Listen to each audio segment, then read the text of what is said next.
When this guy was sent to face me, he thought I was weak because he couldn't sense any mana coming from me, so he launched a sneak attack from behind. He was pretty happy because it worked. You see, he was born with a broken ability that let him see 3 seconds into the future. But within a few minutes, he got his ass handed to him by me. Unknown to me, he had already sold his soul to the devil, granting him even more immense power. But even that wasn't enough to stop me. We clashed head-on as I used the ice magic I got after defeating the ice witch and clearing the grade 1 corrosion rift in Russia. I fought the demon while stalling for time because the demon's vessel was too weak to contain its power. After a couple of clashes, the demon began to fade away. Wanting to take me down with him, the demon launched a massive strike at me. But in the end, I didn't just tank the strike, I was left without a single scratch. The demon had run out of time, defeated by a rookie hunter. Every top-ranked hunter wanted me in their guild, all because I attended the Hunter Association's selection examination as a broke, unemployed teenager looking for work. Yet I easily one-shotted every opponent using nothing but my bare fists. Even the Academy's top genius could only last a few seconds before being sent flying,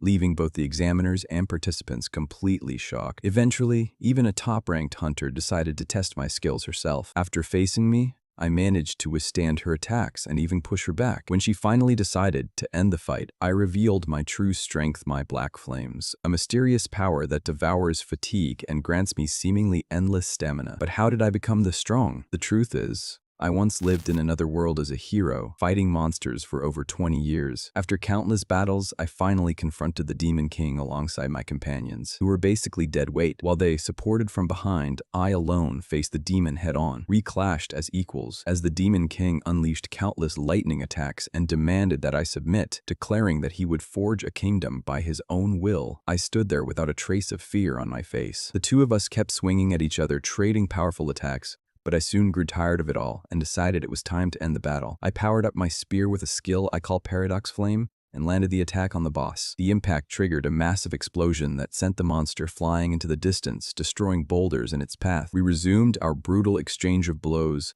moving at a pace that made everyone else on the scene look like babies in comparison. I managed to land a hit on the monster, but it boasted that the attack meant nothing to it. I let it know just how much that arrogance was about to cost it. With my spear engulfed in flames, I delivered a cut to its body, and this time it understood exactly how screwed it was. The monster admitted it never expected to find someone strong enough to cut it down. I told it I wasn't from its trash world. It refused to believe me at first, dismissing it as nonsense, still convinced that its body would be absorbed into the land and that it would be resurrected one day. Then it noticed something was wrong, that it was being erased. I asked if it finally understood its situation. I explained that the black flame burning through it was my own ability, one I had named Paradox Flame. Unlike ordinary fire that burns on oxygen, this one burns on abstract concepts. I told it that it might have resurrected itself countless times in the future, but this flame would make sure that never happened again because its very existence was being erased. The boss monster tried one last mockery, telling me that even if it died here, I would never be remembered as the hero who saved this world, because the people I called my companions were only waiting for me to die in battle. I told it I already knew. The saintess cut in immediately, saying she couldn't believe she was listening to the words of a monster. So I started with her. I said she had spent all this time claiming she loved me,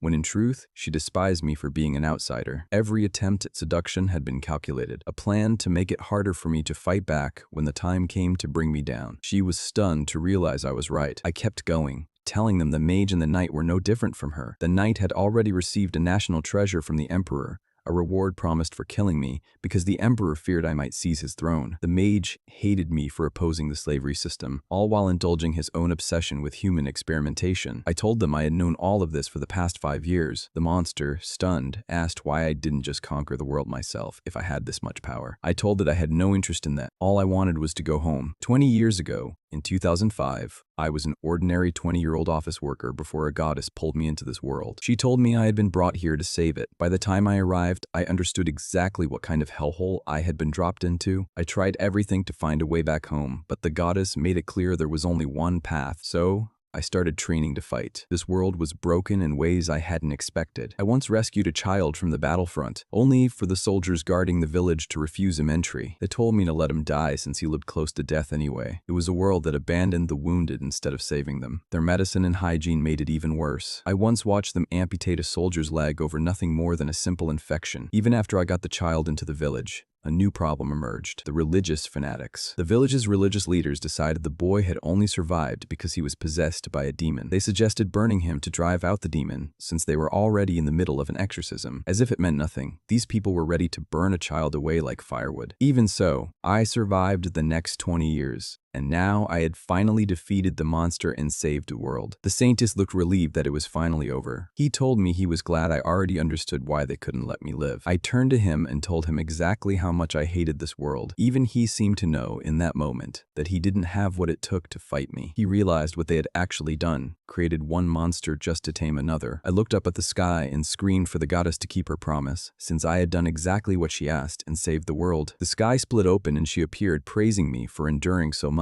I wasn't interested in her praise. I reminded her of her promise to send me home. She asked if I really hated this world that much, despite everything I had gained, power enough to even threaten her. She warned me that returning to Earth would mean throwing away everything I had built as a hero. I told her to stop stalling, that I knew she wanted me gone just as much as I wanted to leave. She admitted it, agreeing that the world no longer needed a monster like me. Still, she asked if I was sure I wouldn't regret this. I told her the only thing I wanted was to return to the world I used to know. I was done with this world that had dragged me through hell. She granted my wish. A bright golden light surrounded me, and she explained that my original body on Earth had already perished, so she would be placing my soul into a new one. I asked her whose body that would be. She said she couldn't explain everything, only that it was a body meant for a wretched end. I told her I didn't care either way. As long as I was back on Earth, I knew I'd survive far easier than anything I had faced in that wretched world. I opened my eyes in a new body. Back in the year 2025, I had taken over the body of a civilian named Chanok. I stood up from the bed, relieved that I no longer had to face the traitors who wanted me dead. A mirror in the room caught my eye, and I walked over to look at my new face. That was when it truly hit me. I was back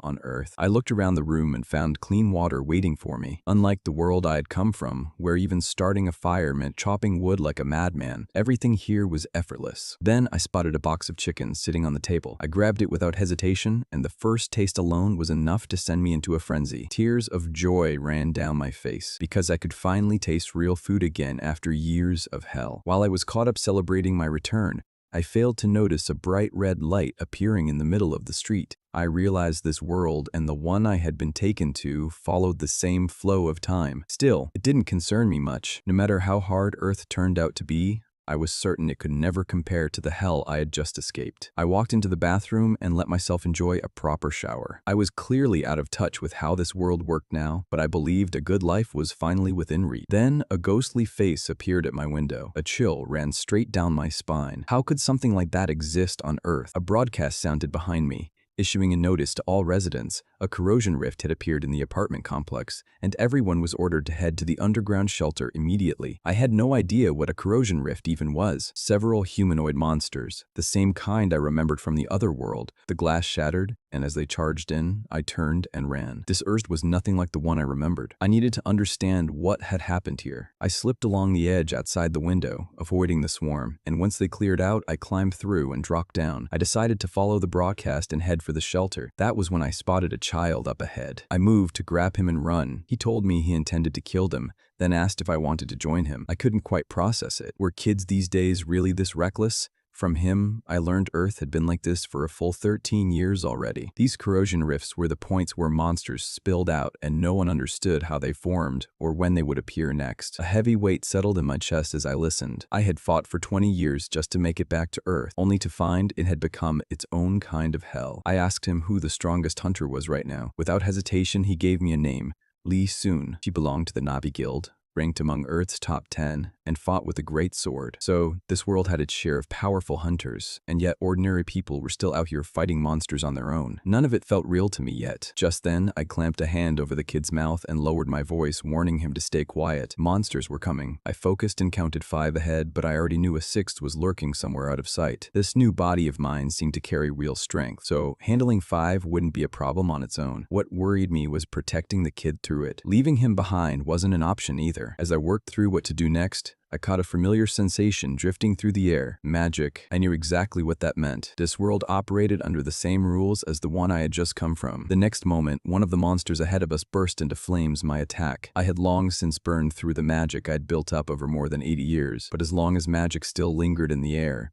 I could condense it again, which meant the paradox flame engraved into my soul was still mine to use. The firepower wasn't quite what I was used to, but it was more than enough for these few. The kid's eyes turned worshipful watching it happen. He said he hadn't expected me to have a unique skill of my own, then immediately tried to rush in and finish the rest off. I was speechless for a second. The main target wasn't even dead yet, so what exactly was he charging in for? Just as I expected, the monsters locked onto him instantly. He started trembling on the spot, but I managed to grab his arm in time before anything happened. I told him to hand me the stick lying on the ground. I needed a weapon. The next instant, 3 monsters lunged at me at full speed. The moment my hand closed around that stick, something in me shifted. It cut through the air with a sharp, explosive crack, and all 3 monsters dropped, sliced clean through at the waist. The boy went silent, completely stunned. He decided right then that I had to be a hidden hunter. The peaceful life I had given up everything to earn was already turning back into a battlefield. With a dark look on my face, I led the kid into the underground shelter. His mother spotted him instantly and rushed over, thanking me over and over for saving her son. Looking at the clothes she wore, clearly expensive, I understood. So the brat was some rich young master. No wonder he'd been so reckless earlier. Then the whole building started shaking. Within seconds, a monster tore through the main door and forced its way in. People screamed and scattered, running for their lives, but I didn't move an inch. The boy turned back and shouted at me to run, telling me even I couldn't beat this one. I still didn't move. I had assumed I was returning to a world I knew, but it was becoming clear this place wasn't so different from the one I'd left. I tilted my head and asked him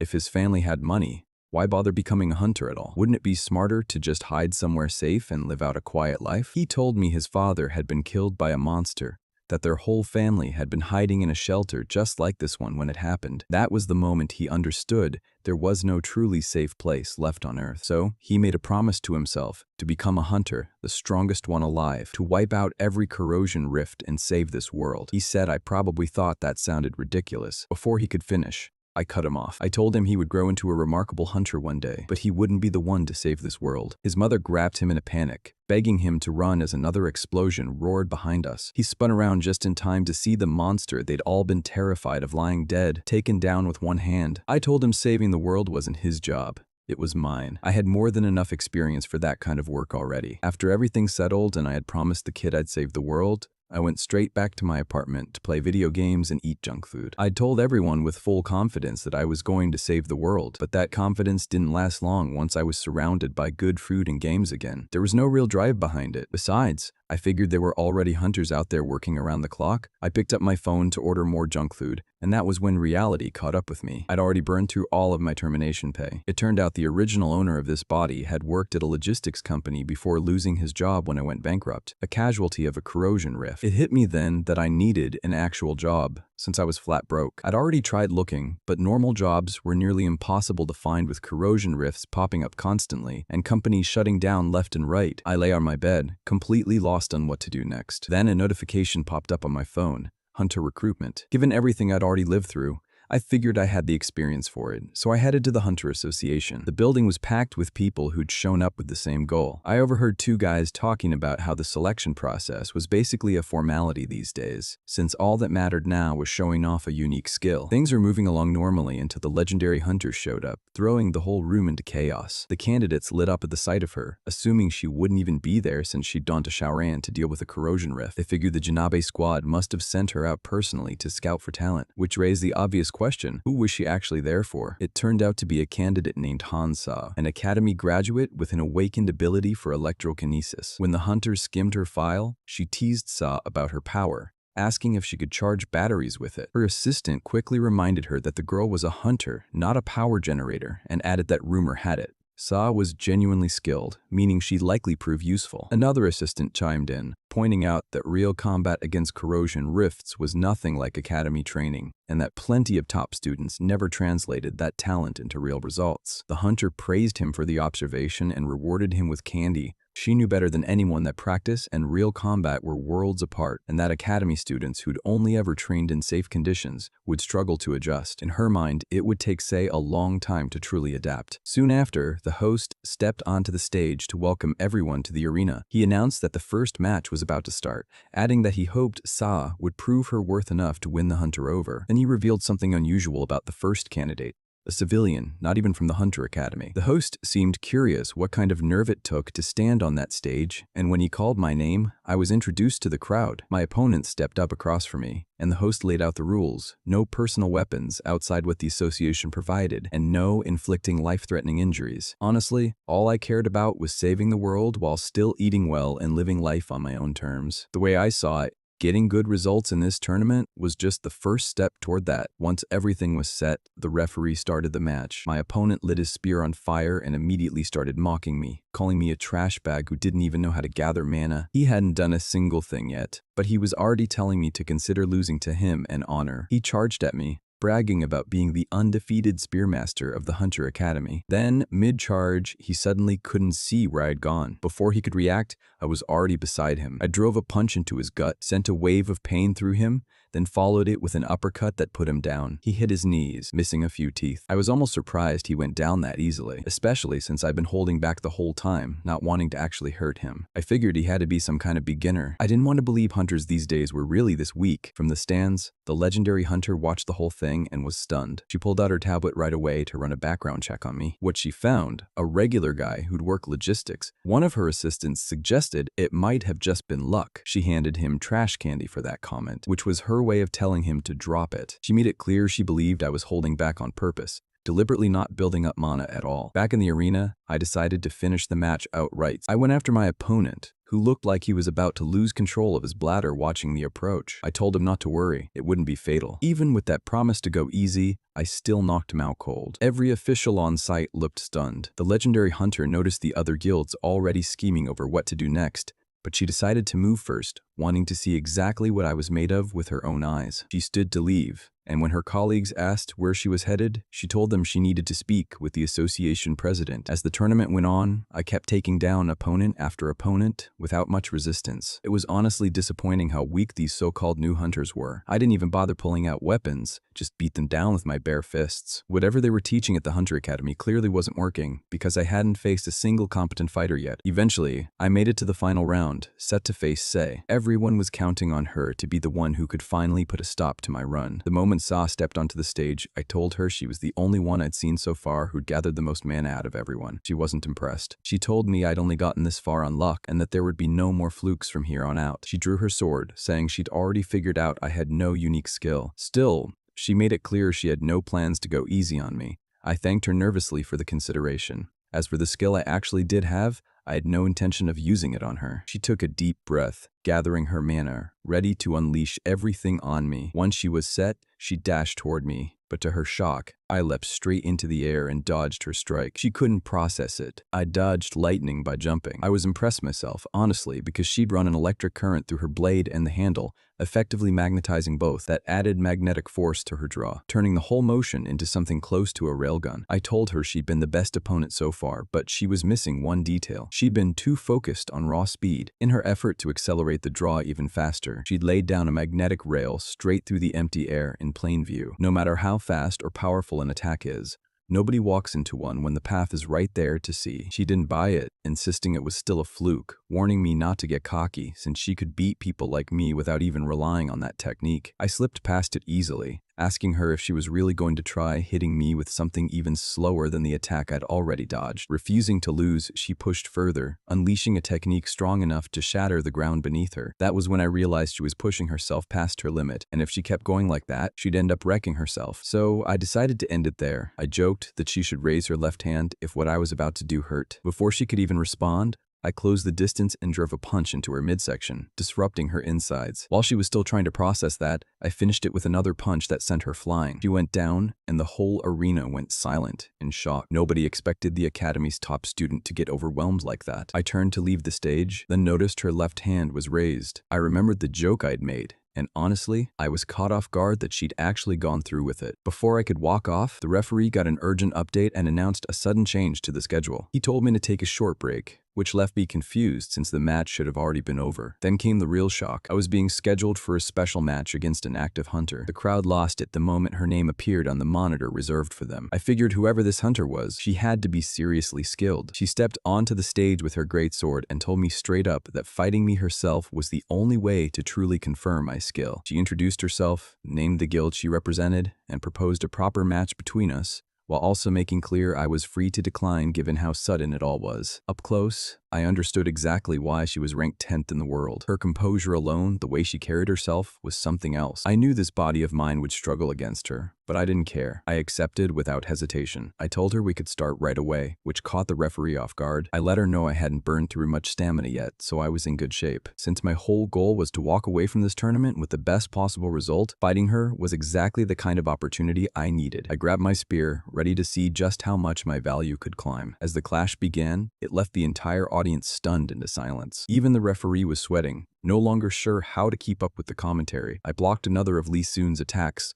but there was no ease left on my face. I could feel it now. This woman was strong enough that she wasn't far below me at all. To break free of the pressure she was putting on me, I spun the shaft of my spear in my palm and forced her offense back with everything I had. Compared to how I'd started, my speed had already dropped noticeably, and fatigue was finally showing on my face. She stepped forward, calm as ever, and told me I'd done well, that she'd originally expected me to last maybe 5 minutes, not 30. Then her speed spiked, and she came at me again, telling me that since I was already tired, she'd make it easier on me. I tightened my grip on the spear shaft. I had no stored magic power left, and what little lingered in the air was thin at best. I hadn't wanted to use that move, but I no longer had a choice. The moment I activated it, she instantly realized something was off. Even so, she swung her weapon without hesitation. I barely managed to dodge and quickly retreated. A look of shock flashed across her face. She knew that attack carried enough force that I shouldn't have been able to evade it. Staring at me suspiciously, she asked, "What are you hiding? What's on your body?" Paradox flame, my specialty and the power I trusted most in my past life. She could tell something was strange when she saw that my clothes were completely unscathed. These black flames do not burn matter. Instead, they burn abstract concepts as fuel. But with my current output, I could only burn things like fatigue. I charged forward, and she immediately realized I was getting faster. But she quickly noticed that I was recovering in an unusually short amount of time. We clashed head-on. She grew annoyed as my mana concentration kept fluctuating, causing her to become suspicious. Just as ordinary fire releases heat when it burns, my paradox flame releases mana. I use mana to ignite the paradox flame, and in turn, the paradox flame burns my fatigue to generate more mana. It was an endless cycle. In other words, this was my specialty. She landed a massive strike, sending debris flying everywhere. A cloud of smoke filled the battlefield, but as if I was going to let that stop me, I remained standing inside the smoke, completely unharmed. "I can keep going," I told her. This had become a war of attrition. Then I asked her, "Do you like guys who don't know when to quit?" "I absolutely hate them," she replied without hesitation. However, my power also had its limits. Once the paradox flame burned through everything it could use as fuel, it disappeared. She checked the time. 4 hours and 17 minutes. That was how long we had been fighting. As if I wanted to continue, she looked at me expectantly. "No," I said. With that, the announcer declared her the winner. She then pulled out a lollipop, shocking the people around her, and handed it to me along with a business card. Looking at the card, I saw that she was a Team 3 partner hunter at Janabi LLC. "We'll talk later," she said. "Give me a call." With the match concluded, the announcer stepped forward and declared the hunter selection exam officially over. The scene shifted, and I found myself biting down, crushing the lollipop she'd given me, staring blankly at the smartphone in front of me. Back in my era, identification had still meant handwritten paperwork. This phone alone could verify identity, run a secondhand equipment trading app, and handle messaging and calls. Just then, a burly man walked up to me, telling me I looked even better in person than on camera. He handed me a business card, Grand Purity LLC. His name was Yoon Sun Hyun, and he didn't waste time getting to the point. He wanted me on his team. He told me that if I built up enough experience under him, I'd definitely shine. I studied his expression and didn't get the sense he was lying. But right then, Lee Soon's face flashed through my mind, a reminder to call her once I'd rested. So I took his card anyway, since I already had somewhere else to be, and told him I needed time to think. That made him laugh, asking if I really thought he'd force an answer out of me on the spot. For a second, I thought he was being reasonable. He told me he hoped I'd think it through carefully, that he believed I was smart enough to make the right call. Then he walked off, leaving me standing there in a daze. I hadn't expected him to be that blunt about it. After that exchange, not only was I not joining Grand Purity, I didn't even want to think about it anymore. 10 minutes later, I called Lee Soon and asked where she was. She sent me an address, a little shop on the 2nd floor of the Hunter Association, and told me to come straight up. The clerk lit up the moment he saw me. She turned and waved me over casually the moment she heard me come in, clearly not expecting me so soon. She asked if something had happened, so I told her about the encounter, some massive guy trying to recruit me into his guild. She said that had to be Yun Sung Hyun from Grand Purity, and that since he personally set his sights on me, no other guild would dare make a move in the meantime. I laughed quietly and told her even her own guild seemed afraid of him. What I hadn't expected was that she had no interest in recruiting me at all. She asked what I thought about working without belonging to any guild, going freelance. She guessed Yunsung Haiyan would have only offered me a junior position anyway. I slapped the table at that. Just a junior position? Then what exactly was a partner hunter? So she walked me through it. Guild hunters generally fell into 3 tiers: junior, senior, and partner. Juniors and seniors worked under a team led by a partner hunter, essentially earning fixed salaries. Partner hunters, on the other hand, held equity instead of wages, splitting dividends based on net profit, more like owners of the business. It sounded exactly like how a law firm operated, and she confirmed that was intentional, that the people who'd first built the hunter guilds had modeled them after law firms. In her view, there was no reason for me to start at the junior level and slowly climb my way up to partner. I understood what she meant. As long as I built up enough of a reputation and delivered results convincing enough, the guilds would come find me on their own. She seemed genuinely pleased hearing that. What puzzled me more, though, was why she kept handing me candy. I pointed out that I had no connections and no resources, so getting decent commissions on my own would be next to impossible. She told me that wasn't a problem at all. She'd help me, free of charge. I was even less convinced. She reached into a file bag and told me that someday, once I'd made a name for myself, and every guild was fighting to recruit me, all she wanted was for me to remember there had once been a woman who helped me out. She said I could just think of it as owing her a favor. As she spoke, she slid the file bag across the table and asked if I wanted to take a look. I opened the bag. Inside was a commission from Inchan City Hall, 2 years old. An earlier attempt to clear a corrosion rift on Jiadong Island had failed, leaving behind a full corrosion zone. I'd assumed the job was to clear it outright, but the actual request read differently. Patrol Jiadong Island, check for any new corrosion gaps forming, and eliminate them as soon as they appeared. The mission would start a month from then. She was offering $5 million upfront with another $15 million on top of that if I succeeded. I tossed the file back onto the table. The job was dangerous enough to get me killed,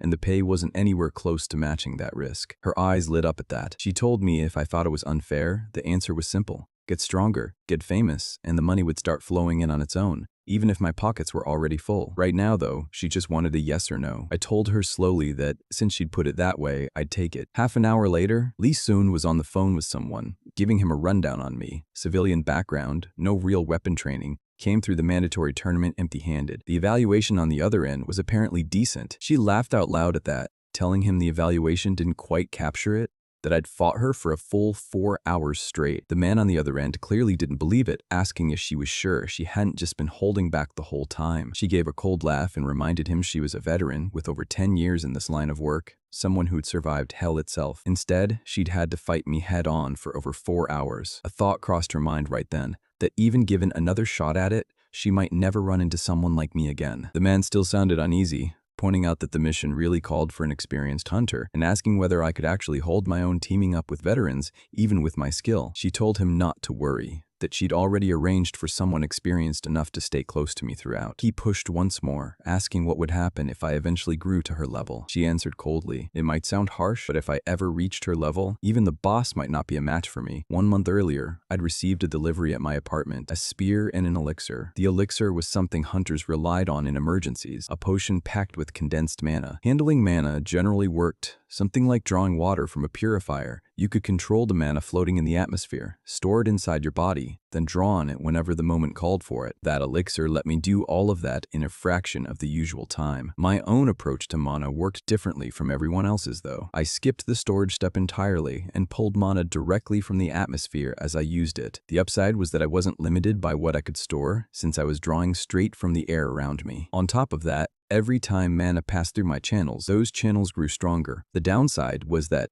until those channels developed further, the amount I could process stayed small, which made it hard to put out serious power in a short burst. Still, I decided to use some of the elixir anyway. There wasn't time to waste, and I was confident this new body would come a long way with a month of training behind it. Now, in the present, hunters stood in line getting their identities verified before being let onto the island. Once mine cleared, the official told me I'd been placed in Squad 8. I joined the rest of my squad and stayed quiet while everyone around me chattered away like parrots. Then I heard someone call my name and looked up to find Saw, wearing a sleeveless shirt, a scar running across her shoulder. Apparently, we'd ended up on the same squad. She suggested we team up for the mission. I asked her why I'd agree to that, and she reminded me I was stronger than her, which meant she figured she could learn something from working alongside me. I teased her, telling her my shoulder felt like it might fall off from how hard I was blushing. As usual, she missed the joke entirely and asked if my shoulder dislocated often. It reminded me exactly how literally she'd raised her hand during our match, proof enough of how little sense of humor she actually had. Shortly after, the squad gathered and the official briefed us on the mission. Since there were new hunters in the group, clearly meaning me, he laid out the basics. Corrosion rifts were classified as Class 1, Class 2, Class 3, or unclassified, with Class 1 being the most dangerous. He added that the first rift to appear in any given area earned the additional title of Alpha. The current Alpha rift on this island sat in a church up in the northern district,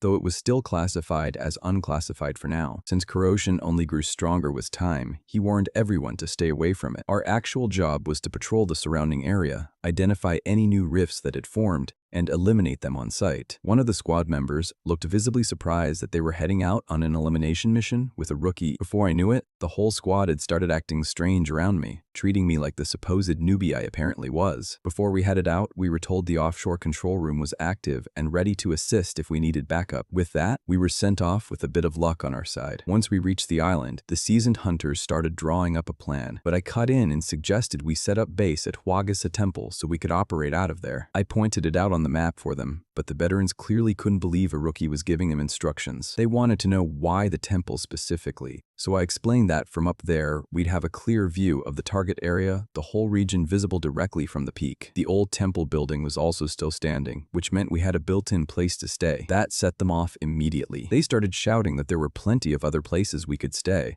and one of them asked what we'd do if we got surrounded after pointlessly climbing a mountain for nothing. I reminded them we weren't fighting off thousands of enemies, so getting surrounded wasn't exactly a realistic concern. Still, no matter how I'd tried to reason with them, they made it clear they had no intention of following orders from someone as inexperienced as me. It hit me then that apparently idiots existed on Earth too. Since they had zero interest in working with me, I suggested we just split up. I took off toward the temple with Saw following close behind. To my surprise, the yellow-haired guy from earlier tagged along too, which left me wondering why. I called out to him, Kim Minja, and asked why he was tailing us. He puffed up a bit, claiming he was just keeping an eye on us since we were rookies. I thanked him for the consideration. Honestly, a little surprised there was at least one decent person on this squad. Then I came to a sudden stop and told the other two to do the same. I told them to stay quiet and had Minja peek past the cover with me. Sure enough, the path ahead was crawling with monsters, at least 50 of them by my count, and I suggested we look for another route instead. I turned to Minja and asked what his unique skill was. The question threw him off completely, since he clearly didn't want to believe I was actually considering fighting 50 monsters. I asked him if fighting monsters wasn't just part of being a hunter in the first place. He told me it was fire-based,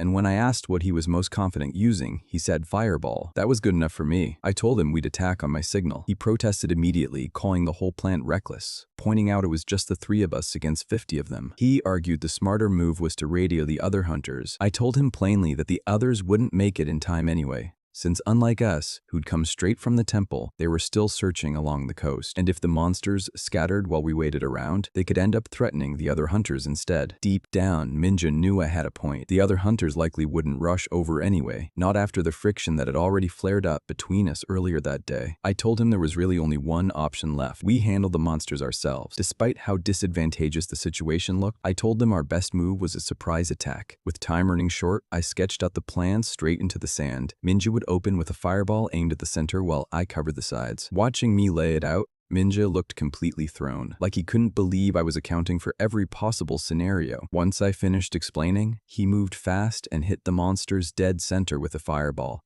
the explosion swallowing everything caught in it. He pulled back right after, telling me it would take some time before he could fire off another one. I stepped in to keep the pressure on, telling him to let the next fireball loose the moment it was ready. Since I'd always valued efficiency on missions, dividing roles properly mattered to me. My plan was to hold the line until his next fireball was ready, knowing full well I couldn't block every single monster on my own, which was exactly why splitting responsibilities made sense. Anything that slipped past my strikes got picked off by Saw, who was covering from behind. A moment later, Mindra called out that he was ready to fire again, so I cleared out of his line of sight, giving him the room to land another devastating hit. In no time, the area was clear. I was still in the middle of complimenting them on a job well done when Minja suddenly drew a gun, pointed it straight at my back. A second later, though, he just smiled and asked me to move aside. since I was blocking his line of fire. I was speechless for a moment, genuinely thinking he'd been about to shoot me. Instead, he fired 2 shots straight into the monster corpses, implanting microchips into them. Once the mission wrapped up and the area was confirmed safe, a scrap recovery company he had under contract would come collect them. These scrap recovery agents, as he explained, specialized in pulling byproducts from corpses. After the chips went in, the recovery company would handle the bodies, gathering up anything valuable, assessing it, selling it off, and splitting the profit. They'd take their cut per the contract first, then pass the rest along to the deceased hunter's family. I asked him if these people could actually be trusted. He assured me they were completely reliable, as long as you picked the right company and locked in a contract beforehand. While we were talking, a monster had been crouched behind a tree the whole time, watching us closely. It sprang out without warning, its strike sending gravel flying in every direction. I grabbed Minja and yanked him clear of the spot just in time. 1 second slower, and we both would have taken serious damage. Once we put some distance between us and it,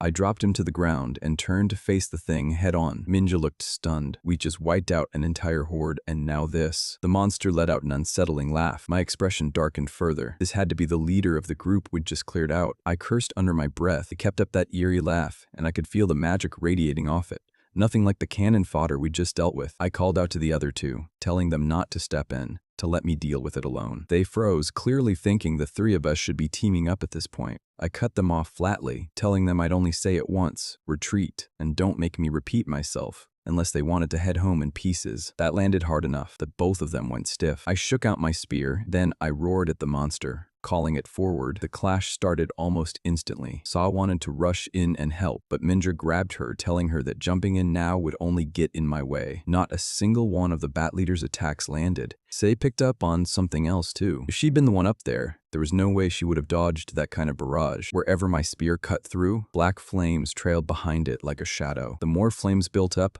the slower the monster's movements got. So while it looked from the outside like I was struggling through a tough fight, the truth was, I was just toying with it. Say was completely stunned, wondering whether I was really a rookie. At the same moment, the leader lunged at me again. The next second, I dropped low and slid backward across the ground, hurling my spear straight up into the air as I retreated. Saw's eyes went wide, watching that, completely confused why I'd tossed my weapon away mid-fight. The spear drifted down slowly while the leader kept closing in on me. In that split second, it pounced right in front of me, and I didn't flinch, just stared back at it without a trace of panic. There was a wet sound, and its head slowly dropped in front of me. The spear I'd thrown skyward had been the finishing move all along. Even with its throat run through, it still managed to struggle, and I had to admit its will to survive was stubborn. But the outcome was already settled. I couldn't afford to give it even a sliver of a chance to turn things around. So right in front of both of them, horrified, I yanked the spear free and drove it into its skull over and over until it stopped moving. Minja's scalp went numb watching it. Just moments earlier, it had genuinely looked like I was getting overwhelmed. Then, in the blink of an eye, the monster was dead. I turned back and asked him whether it was normal for a monster like this to show up out here. That got him thinking too. Going by the strength of a single unit like that, even if it wasn't an actual corrosion core, the area itself should have been rated at least level 3. Corrosion zones were graded across 4 tiers, and the mission briefing had specifically listed Jadong Island's Alpha Corrosion Unit as unrated, which meant, if this was accurate, the Alpha unit here had already climbed to level 3. Saab wasn't ready to accept that yet, but I told her to think it through calmly. There was no other explanation for monsters this strong showing up unless the zone had already escalated. As I laid it out, Minja's expression shifted completely too. The gap between unrated and level 3 wasn't a small jump. If the zone really had climbed that far, very few hunters out here stood a real chance of making it back alive. Minja suggested we move first to find and warn the rest of the hunters. I rejected the idea on the spot. There was no way I could single-handedly track down and save every hunter scattered across this island. I had limits, and what I couldn't do, I simply couldn't do. I told them flatly that our mission wasn't rescue. It was confirming and eliminating any new corrosion rifts that had appeared, and work like this had never come with a guarantee of 0 casualties to begin with. Say asked me something out of nowhere. If I were the one in that kind of desperate situation, what did I think I'd be like? For a second, I didn't follow. She pushed further, asking if I'd feel wronged, resentful, maybe even pray for someone to come save me if I were the one in danger. My expression hardened. I asked her if she really thought saving people meant putting herself inside the headspace of the dead. It wasn't that I didn't understand emotion, I told her. I was talking about results. Some deaths just weren't avoidable. When death came like that, no matter what I told myself in the moment. I'd still die accepting it. In a desperate situation, the one thing you couldn't afford was hesitation. Anyone who carried that kind of mindset into missions like this wouldn't last long in this world. That night, we found a place to rest. An empty private house with no sign corrosion monsters had ever passed through. Minja checked the place over and confirmed nothing unusual, aside from how dark it was. He pointed out that turning on the lights would let us track the other hunters' positions clearly. I disagreed. To me, those same lights would expose our position right back. If we were only dealing with cannon fodder, that exposure wouldn't matter much. But if something on the level of that bat leader showed up again, we'd be in serious trouble. So I pulled out my phone and sent a warning to the rest of the hunters. This is Squad 8. Based on the monster level we encountered, the Alpha Corrosion unit may have already risen to level 3. Avoid turning on lights carelessly since it could attract high-risk individuals. As long as a rift's core got destroyed, every corrosion creature tied to it would vanish, cut off their energy source, and the corrosion zone itself would start to recede. Thinking it over, none of it sounded particularly complicated to me. Once the timing was right, I planned to handle the rift myself. Deep into the night, Sa had already fallen asleep, and so had Minja. I set an alarm device beside them, one that would trigger if any monster got close so I could slip out without worrying about their safety. I moved out into the forest fast. Luckily, the briefing had already marked the Alpha's location, so the plan should have gone smoothly. Then I sensed something off. Movement ahead. I stopped, looked up, and heard that same eerie laugh I recognized. I muttered to myself that of course it had been going too smoothly, figuring it was that same creature again. But when I actually turned and got a proper look, it wasn't the one I'd expected at all. I'd never seen this face before. Earlier, back in the Hunter Association Situation Room, panic had already set in. They'd lost contact with several hunters from Team 5 and were assuming the worst. On top of that, reports were coming in that the monsters were moving with actual coordination, and Team 3 already had a confirmed casualty. In a panic, he declared an emergency, telling his superiors they needed reinforcements immediately. He ordered the emergency contact network activated and pushed out an urgent call for cooperation to every hunter in the area. Right in the middle of that, someone reported that a hunter was heading straight for the Alpha Corrosion Rift. The team leader nearly lost it, ordering his subordinates to reach whoever it was and tell them to stop immediately. Word came back that it was CEO from Team 8. He demanded they connect to my terminal right away to confirm I was still alive. He was stunned that I'd apparently been the only one to grasp the situation, since a rift upgrade was practically unheard of. By the time they actually got through to me, I was already locked in combat with the terrifying thing I'd stumbled onto. I let the people in the control room have it, telling them they were out of their minds for never properly confirming whether this rift was really unclassified in the first place. I didn't hold back on the names either, enough that the officials on the other end seriously considered muting me. While running from the beast, I realized my paradox flame alone wasn't going to be enough to take it down. My best shot was wearing it down with the flame first, then finishing it off with my spear. The problem was, I'd already burned through too much mana fighting the mid-level boss earlier, which left my flame weaker than I needed. Since leaving the island wasn't an option, I needed to find somewhere I could pull in more mana. After running around for a few minutes, I found exactly what I was looking for, the Alpha Rift itself. Without thinking twice, I dove straight into it, taunting the beast on my way in, telling it to keep up since there was something I needed to confirm for myself. Back in the Situation Room, they watched my GPS signal vanish entirely and pieced together that I'd entered the Alpha Rift. Once inside, I was honestly surprised at how clean the place looked. It was massive too, which made me wonder just how enormous the Grade 1 and Grade 2 rifts had to be if an unclassified one looked like this. That was when the boss monster showed up, and I figured it was finally time to end this. There'd always been one real flaw with my paradox flame. It didn't discriminate. It spread to every living thing around me except myself, meaning it could just as easily take out an ally,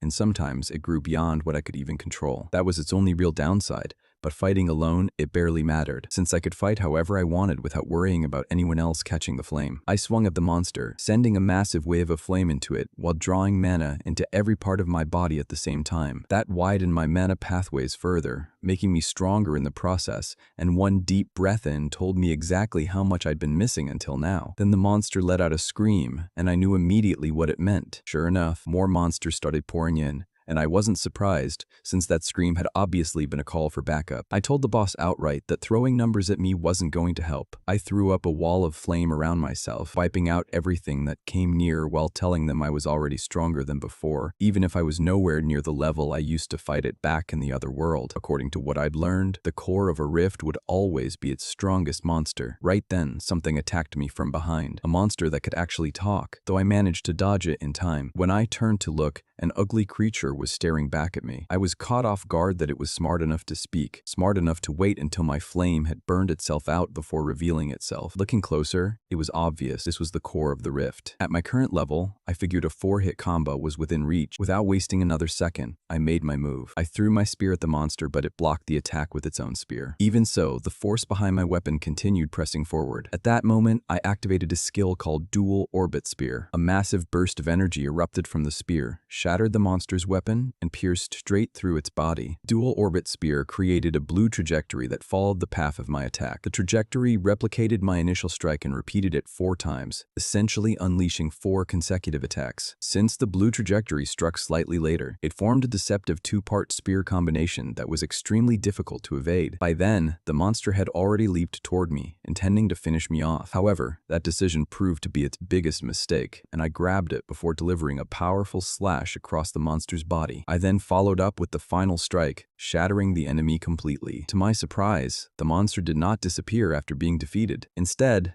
I received a reward box. Meanwhile, the people in the control room were still panicking. They believed everything was over because the monsters kept spreading. The team watched in horror, convinced that only a miracle could save them. Suddenly, the team leader was informed that I had sent a message from inside the rift, and the message was displayed on the main screen. To everyone's shock, I reported that the alpha corrosion had already been dealt with. Just as I had said, signals began coming in that the rift had disappeared and the remaining monsters were vanishing as well. The team leader was left speechless. It was the very miracle he had been hoping for. However, he could not understand how I had managed to accomplish it.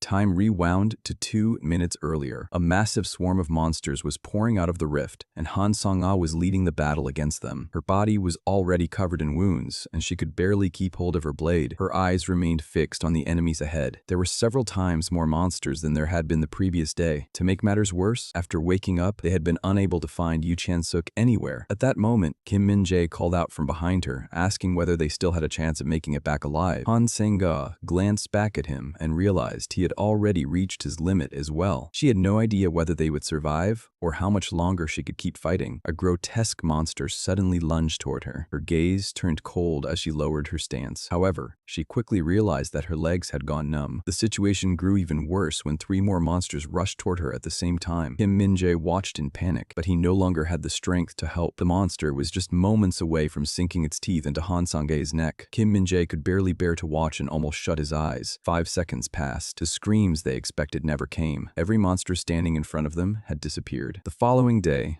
I met up with everyone at the Hunter Assembly Point on Jiadan Island. The moment I arrived, my expression darkened. I had not expected to see so many injured hunters. Could the corrosion rift have gone berserk while I was away? When the others saw me, they looked stunned. They could hardly believe that I had truly cleared a level 3 corrosion rift by myself. After walking farther ahead, I found the members of Squad 8. Kim Min-jae stood there in complete shock. He had never imagined that I would actually succeed in resolving the corrosion rift on my own. I let out a faint laugh and remarked that my body had simply moved on its own for the sake of protecting my fellow hunters. Everything had gone far too smoothly, and I knew I needed to continue playing the role of the good guy. Just then, someone called out to me from behind. The man introduced himself as Park Jong-tae, the branch manager of the Korea Operations Company. I glanced at him and immediately asked whether he was the one who had summoned me. He replied that I needed to come with him because the mayor wanted to meet me. At this point, I had lost count of how many times people had summoned me. The contract had never mentioned any additional reward for clearing a level 3 threat. Since I was already here, I might as well negotiate a better price. The moment I stepped out of the car, another man approached to greet me. He introduced himself as Lee Hyun-jae, a liaison officer responsible for communication and cooperation. As we walked, he explained that the mayor had been looking forward to meeting me for quite some time. According to him, when the report from Jiadan Island arrived at dawn,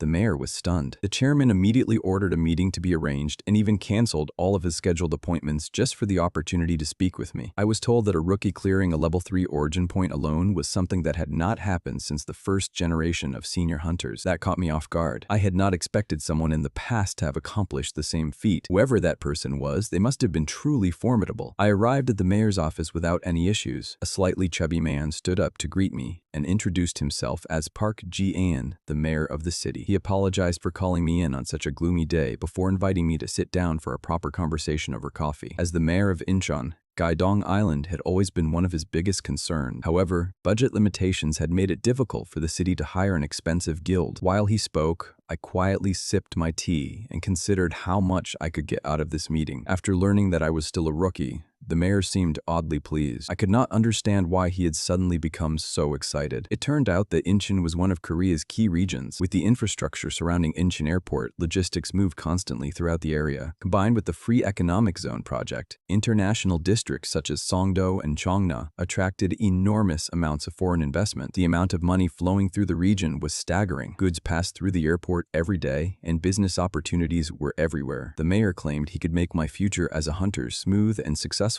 Before he could continue, I interrupted him and asked whether I would be expected to give something in return for that level of support. I suggested that perhaps he wanted help improving his declining approval ratings and securing re-election. The mayor responded with an awkward cough and remarked that my information network was impressive. I had simply searched for it online. His term was scheduled to end early next year, and according to public opinion, his chances of re-election were slim. Sweat formed on his forehead as he replied that I spoke very directly. He then explained that if I wanted to get involved in certain requests, I would need permission from the Incheon city government. As a rookie hunter, I did indeed require the mayor's approval in certain situations. If everything went according to his plan, he could spread the story that I was a genius discovered by the city and add my accomplishments to his own record. In short, he wanted the credit. The mayor continued by explaining that his connections extended to numerous domestic and international companies. As an example, he placed a coffee package on the table and explained that the current modeling contract was about to expire. According to him, my face could become the next one representing the brand.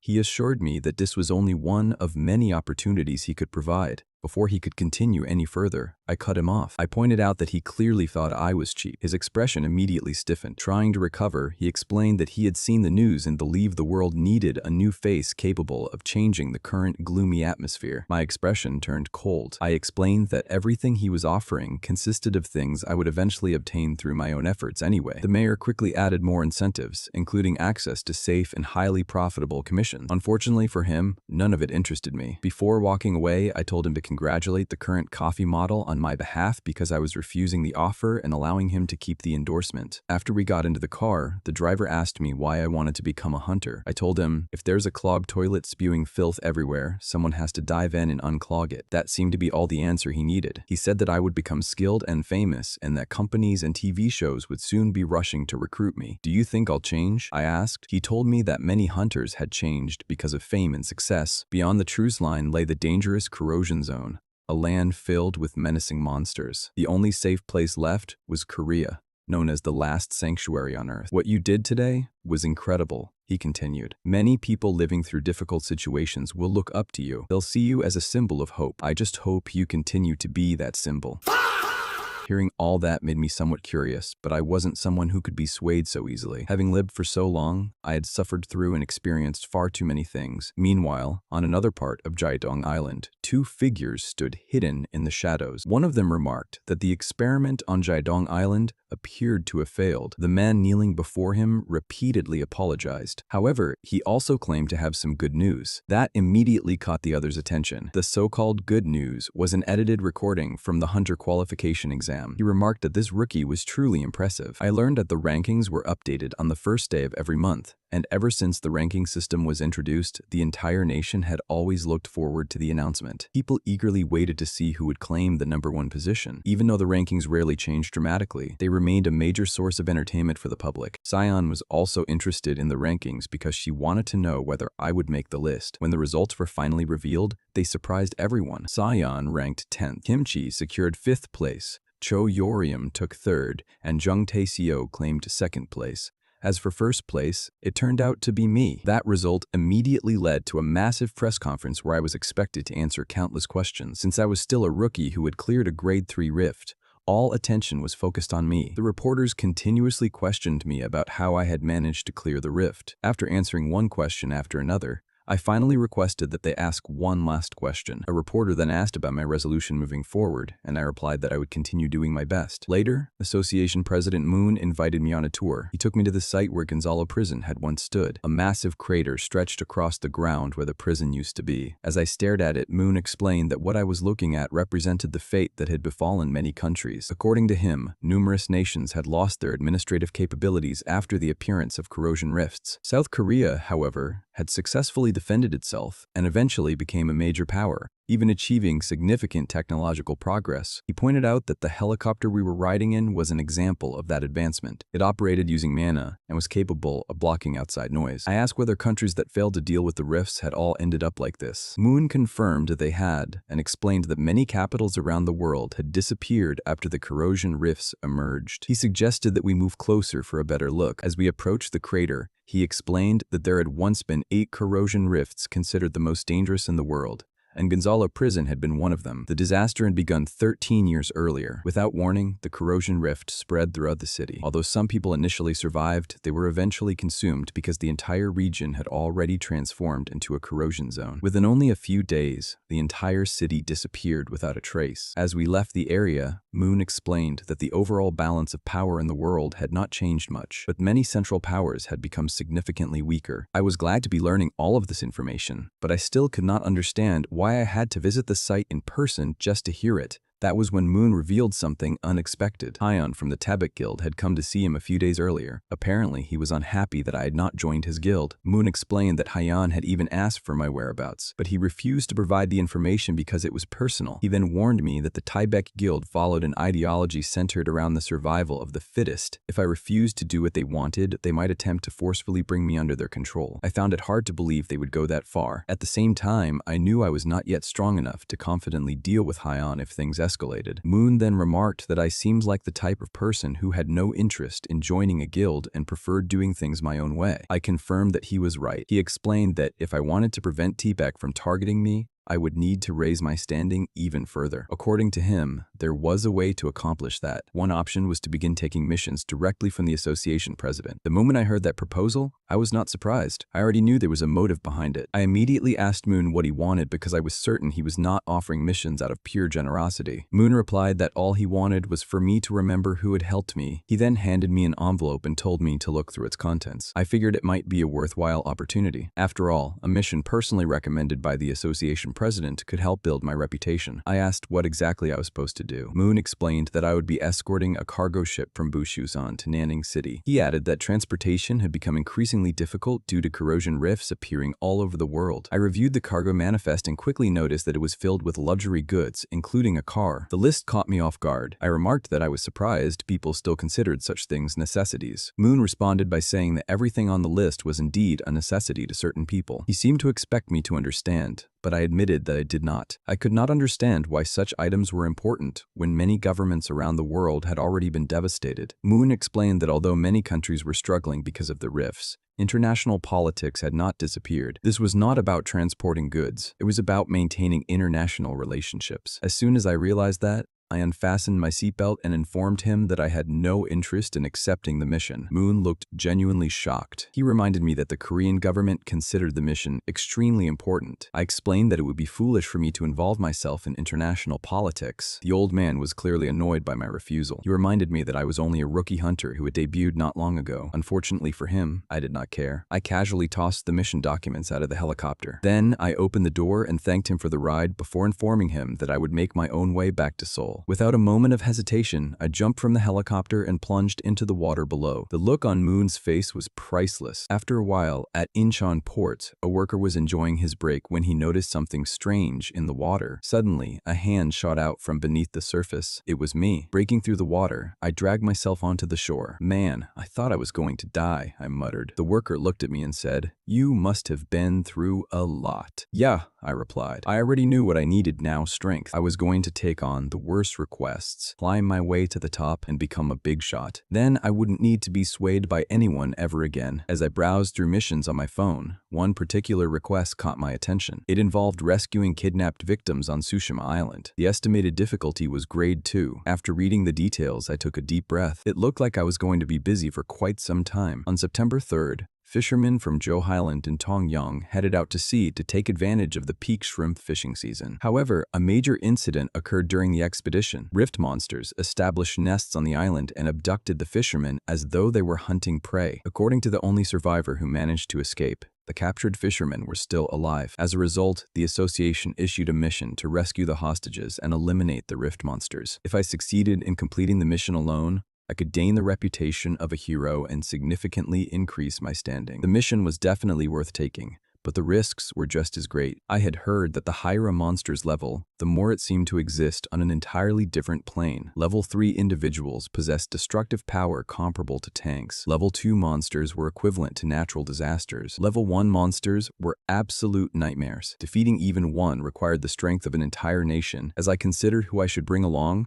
a certain person came to mind. If it was her, there should not be any problems. Before long, the day of the mission arrived. Suddenly, I heard someone calling my name from behind. It was my teammate, Han Sang-ah. She asked how much longer it would take before we reached the island. After checking our position, I estimated that we still had about an hour left. I told her to conserve her energy and assured her that I would let her know once we arrived. Just as I had already explained, this mission would be far more difficult than the previous one. Instead, her attention remained fixed on the armor attached to my shoulder. She asked whether it was the Iron Wing Angel arm guard. Judging by the leather finish, she believed it was even a limited edition model. Curious, she asked how I had obtained it. I told her that it had been a gift from a scrap recovery dealer. That answer left her speechless. She had also signed with a recovery dealer but had never received anything remotely similar. I looked at her with obvious disdain and asked whether she really needed an explanation. I reminded her that we were not operating on the same level. I was the rising star who had solo cleared a level 3 rift, while she was still a rookie hunter relying on the reputation of being an Academy honor student. My thoughts drifted back to a few days earlier. At the time, I had called Han Sang-ah and asked whether she wanted to team up with me for a mission. After hearing the mission details, she immediately broke out in a cold sweat. The previous mission had nearly cost her life, and the memory was still fresh. I waited for a response, but only silence came from the other side of the phone. Eventually, I asked her a simple question. I wanted to know whether she truly wished to become stronger. I reminded her that during the last mission, she had openly admitted that she wanted to learn my fighting style. I told her that if she still felt that way, I could teach her. Furthermore, I assured her that if she stayed by my side and learned from me, she could become several times stronger than she was now. Han Sang-ah had a reason she absolutely needed to become stronger. No matter how dangerous the path became, she was determined to walk it. Even if the road ahead resembled the edge of a blade. Not long afterward, we spotted an unidentified object in the distance. Both of us immediately became alert. There were 5 boats ahead. I found the situation somewhat troublesome. To reach our destination,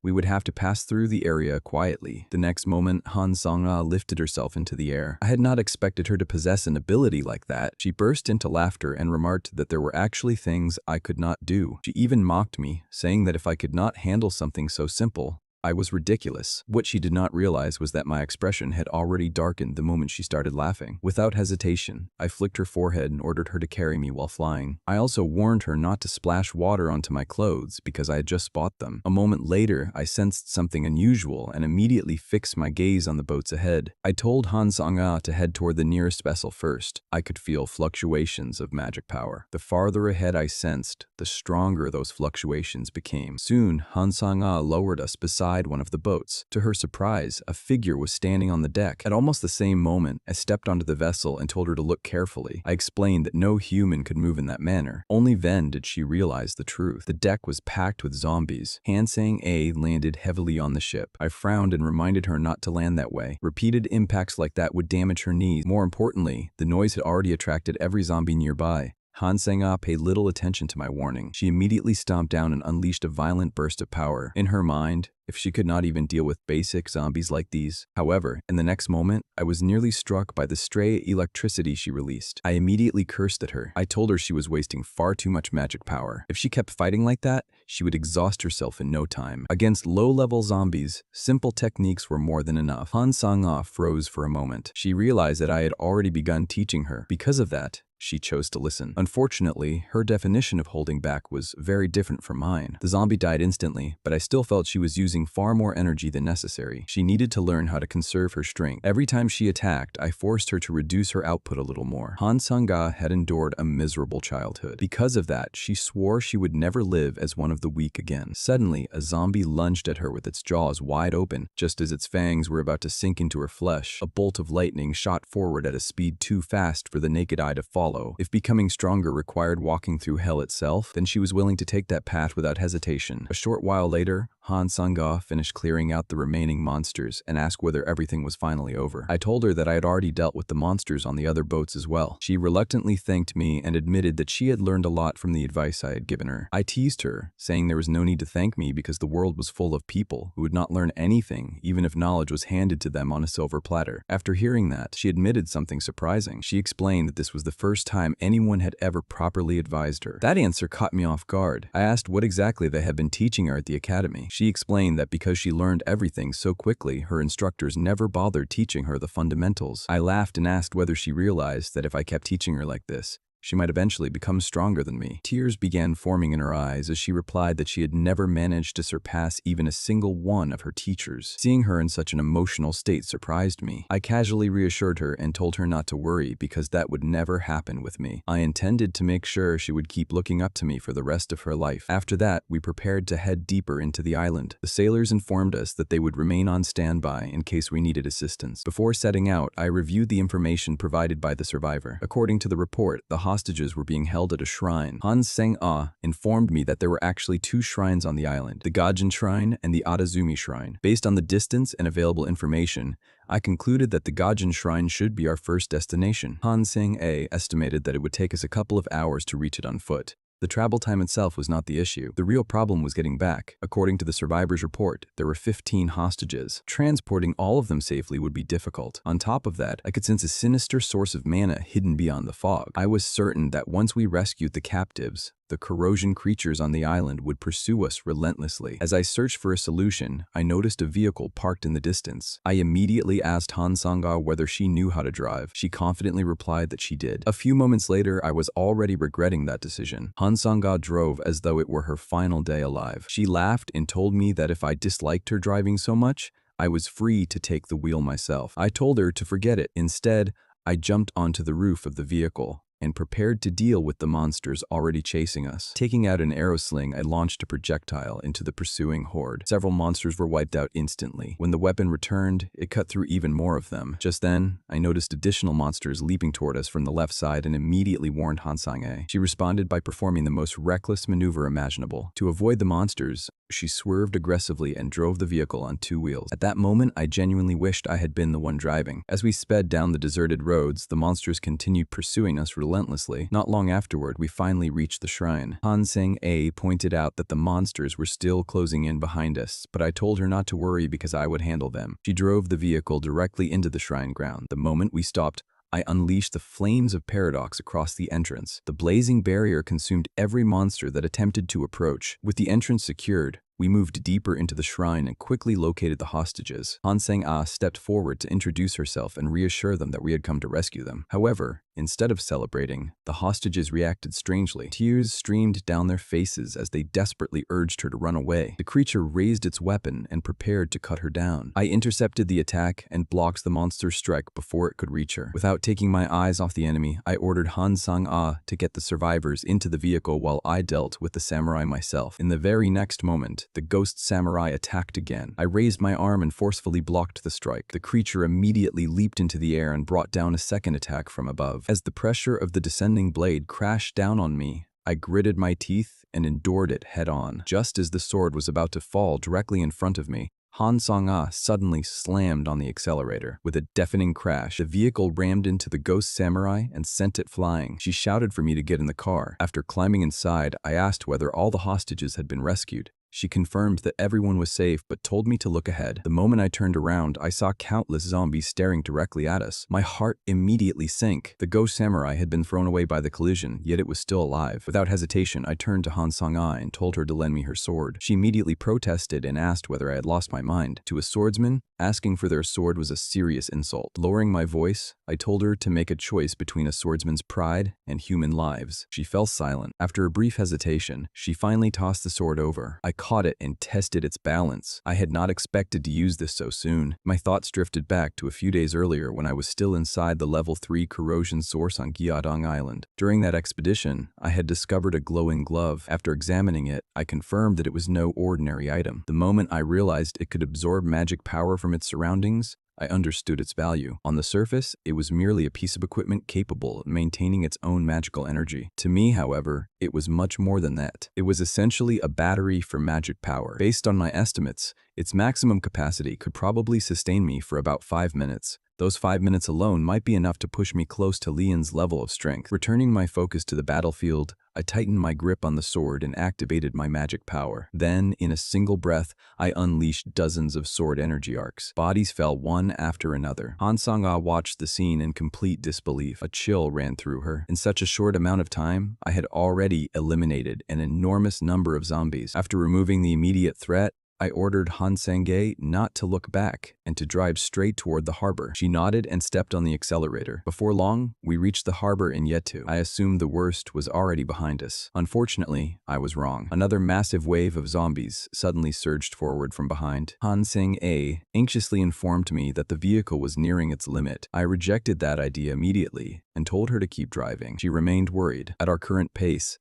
the zombies would eventually catch us. However, something unexpected happened. Every zombie pursuing us suddenly stopped at exactly the same moment. The entire horde froze in place. Han Sang-ah stared in confusion. It looked as though they had collided with an invisible wall. Then, a realization struck her. She remembered something I had mentioned before. The technique was called the Divine Protection Method. It was a method used to suppress monsters. I had previously told her about it, although I also explained that she would not be able to learn it. It was a technique I had acquired in another world. Eventually, the vehicle slowed to a stop. She then asked whether this method could be used to defeat any monster. I looked at her and warned her not to oversimplify things. The divine protection method was not an absolute solution. At that exact moment, a low voice echoed nearby. The ghost samurai had returned. In a deep, chilling tone, it muttered that the sacrifices must be protected. The moment those words reached her ears, Han Sang-ah's entire body tensed. However, I quickly judged that the ghost samurai was not much of a threat. What it possessed was mind's eye, a sense that existed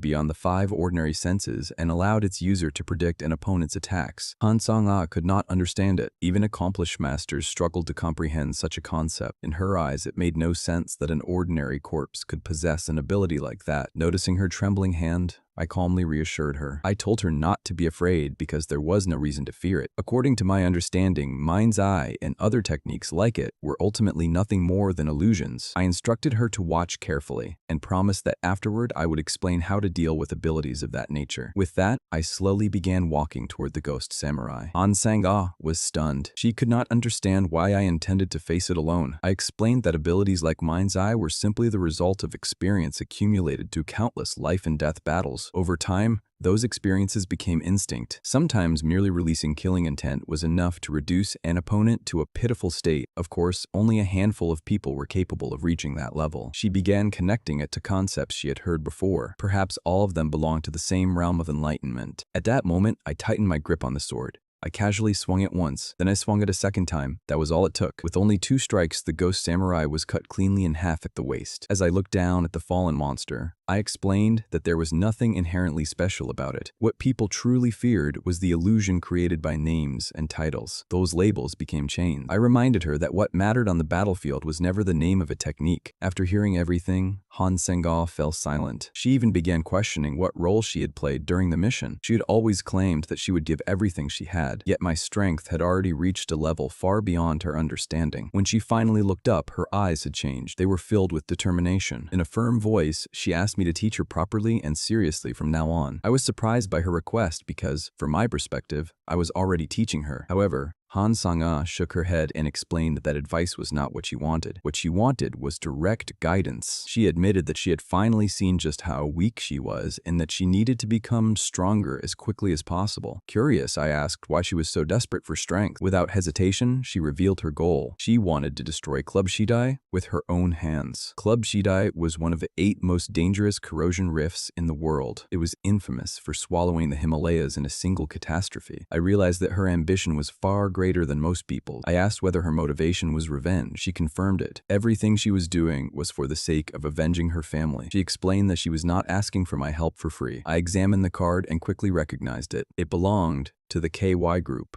a corporation with a market value of 257 trillion. Seeing that, I was genuinely surprised. Han Sang-ah explained that the company belonged to her family. Although her grandfather currently controlled the corporation, she had already withdrawn from the succession battle. I immediately realized that if she achieved enough success as a hunter, she could easily find herself dragged back into that competition. I then asked what exactly she wanted from me. Her answer was simple. She wanted me to make her the best. In return, she promised to provide me with elixirs and other rare resources. She explained that she could obtain items unavailable through normal distribution channels. According to her, The quality of the elixirs she could provide would make it possible for me to reach heights that would otherwise be impossible. What she did not realize was that I had already reached the realm I once desired. The reason I continued seeking strength was not for myself. I wanted to restore Earth to the way it had been before everything changed. In the end, I shook her hand and accepted the deal. Afterward, I handed her a list of materials I wanted and suggested that we take the rescued hostages to the hospital first. Once the hostages had been admitted, Han Sang-ah asked the doctor how long their recovery would take. The doctor explained that 7 of the patients were suffering from severe nutritional deficiencies. Because of that, it would take at least a week before meaningful conversations would be possible. He assured us that we would be contacted immediately once the survivors regained consciousness. For now, they needed complete rest. I agreed with the doctor's assessment. Then I called Han Sang-ah over and informed her that her training would begin immediately. Once we arrived at a suitable training ground, I decided to test her before starting. I asked whether she believed she could dodge a full-power spear strike from me. After a brief pause, she admitted that it would be extremely difficult. The difference in skill between us was simply too large. I told her she was wrong. If she pushed her senses to their absolute limit, she could dodge it. I explained that she needed to see with her eyes, hear with her ears, smell with her nose, and feel every change in the air through her skin. Once all those senses were working together, she had to fight through awareness rather than unconscious habit. After giving that explanation, I decided it was time for a practical demonstration. Before Han Sang-ah could even react, I vanished from her sight. She immediately became disoriented and frantically searched for my position. A moment later, I appeared behind her. The tip of my spear rested against her neck. I informed her that she had already made a critical mistake. She had been far too slow. I explained that perception came first and thought came second. In a real battle, there was no time to stop and think through every action. A fighter had to accept information the moment it arrived and move immediately. After finishing my explanation, I decided it was time to move on to practical training. Meanwhile, a security guard happened to be watching us train. The sight left him completely stunned. When one of his coworkers arrived and began watching as well, both of them could only stare in disbelief. The training ground was being utterly destroyed. Han Sang-ah and I exchanged blows relentlessly, crossing weapons again and again as the surrounding area suffered the consequences. I deliberately made things difficult for her. If she wanted to grow stronger quickly, she needed to be pushed beyond her limits. I suddenly leaped into the air and prepared to unleash a powerful strike. The moment Han Sang-ah saw the attack, she immediately realized she had no way of dodging it. Just before the blow could land, a voice called out from the side. One of the security guards informed me that a survivor had regained consciousness. Hearing that, I decided to end the training session. Han Sang-ah had at least begun learning how to block properly. That was enough progress for one day. Soon afterward, we entered the medical facility. I approached the survivor and asked how he was feeling. He replied that he was fine. Then he began describing what had happened while he was being held captive. According to him, a truck had arrived at the location. Several strange individuals stepped out of it. Han Sang-ah asked whether they had been other hostages. The survivor immediately denied it.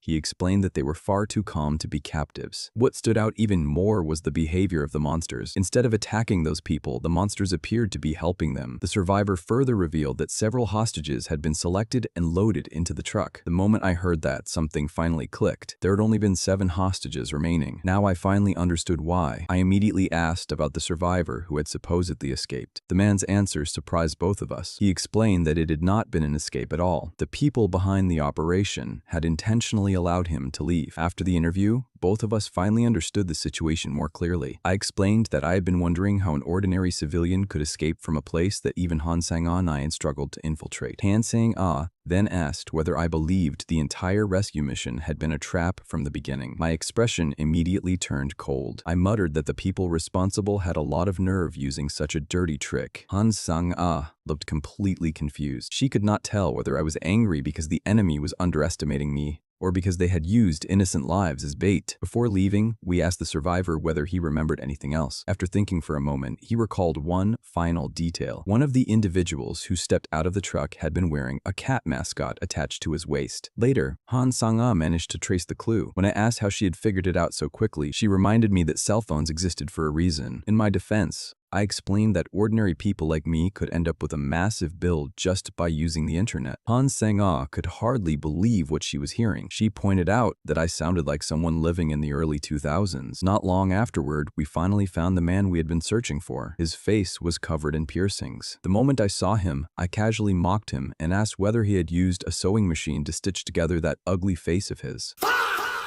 Internally, however, I could tell that this man was no ordinary opponent. He introduced himself as Kim Jian and told us that only one of us would leave alive. Then, to show us exactly what he meant, he grabbed a man and threw him into a corrosion rift. My partner was confused. People trapped inside a corrosion rift couldn't escape until its core was destroyed. Then, she suddenly froze. The man began to change. His body twisted and mutated, transforming into a corrosion creature. Looking at him, Kim Ji-han knew the creature was just a waste. With a single kick, he ended its life. My partner was understandably scared and asked if he was planning to do the same thing to us. My guy was not playing around. He casually replied that normal people don't produce good results. That's when I realized these fools weren't planning to make money off the hostages. They needed the hostages themselves. Kim Ji-han told us he didn't really care, but his elder had instructed him to explain everything properly for the sake of their future plans. Oh, and I mean, she was so flat I didn't even notice. Apparently, they were descendants of Dangun, and their only purpose was to maintain and strengthen the hegemony South Korea currently holds. Then she stomped the ground with full force. Honestly, I have no idea what she was yapping about at that point. She kicked a car. She kicked the entire car straight at us. Just looking at that thing flying toward us stressed me out. With one sweep of my spear, I split the car cleanly in two. I said coldly that in my view, the country was already one of the world's great powers. But Kim Hae-in grew even more unhinged and said it was still not enough. He wanted the nation to become something all people could be proud of, a powerful country that no one would dare look down on, one that mastered overwhelming and unshakable superhuman power. He told me to think about the country's past, how it had once been colonized, and said he would never forget that humiliation. That was why, he declared, they would reclaim everything that had been lost. I could tell that Kim Hae-in was a black belt in Taekwondo, and despite having no equipment, he was absurdly fast, stronger than I had estimated. Still, I could barely withstand his force. I admitted to myself that his logic was not completely unreasonable. If the corrosion zones disappeared, Korea would struggle to maintain its current position. But I shot back and asked what difference that made when countless innocent people were dying, and I challenged him to tell me what mattered most right then. Kim Hae-in sneered and said that the one who truly did not understand was me, because they had already found a way to control the corrosion zones. A flicker moved in my eyes, and I said that if he really could control the corrosion zones, that would mean everyone could live safely. I added that if the conditions were right, I was willing to discuss cooperation, but I asked to what extent he could actually control them. Kim Hae-in replied disdainfully and asked why he should tell me, but insisted that in any case, they had already achieved enough control. I exposed him on the spot and said that this so-called enough meant he had not achieved complete control, just as I had thought. Then he followed up with a powerful stomp, which I barely managed to block. At that point, I was starting to wonder if I had taken things a little too far. I wasn't even trying to win. I was just stalling for time so I could replenish my mana, but it couldn't be helped. With my current output, I simply didn't have enough mana to properly use the Paradox Flame. A war of attrition was the only strategy available to me. Just then, Han Sanga suddenly swung a streak of sword light at him. Kim Hae-in smiled mockingly and said that he had thought she would be too scared to move, but he had not expected a pretty face like hers to actually have some guts. I immediately shouted at her not to fight him head on. She told me she had noticed that my gauntlet needed time to charge, and asked if that was what I needed. Then, without waiting for an answer, she opened a bottle of elixir. "How much time?" she asked. 5 minutes, I replied. She immediately drank the elixir and tossed the empty bottle aside. "Leave it to me," she said confidently. I stared at her. "Just how many elixirs did you refine? Do you factory or something?" She told me it was only for emergencies. I said quietly that I appreciated it and asked her to give me 5 minutes. She stared at me and told me that I could not lose. In the next second, Kim Hae-in lunged at Han Senga with savage force, and there was even a smile in his tone as he said he was honestly worried he might not control his strength and kick her to death. Suddenly, the needle guy noticed something. In that instant, he was struck like lightning. She knew she'd hit him as blood came out of his mouth. Then he leapt at her, swinging. Nothing special, kicking her away at full force. She coughed up blood.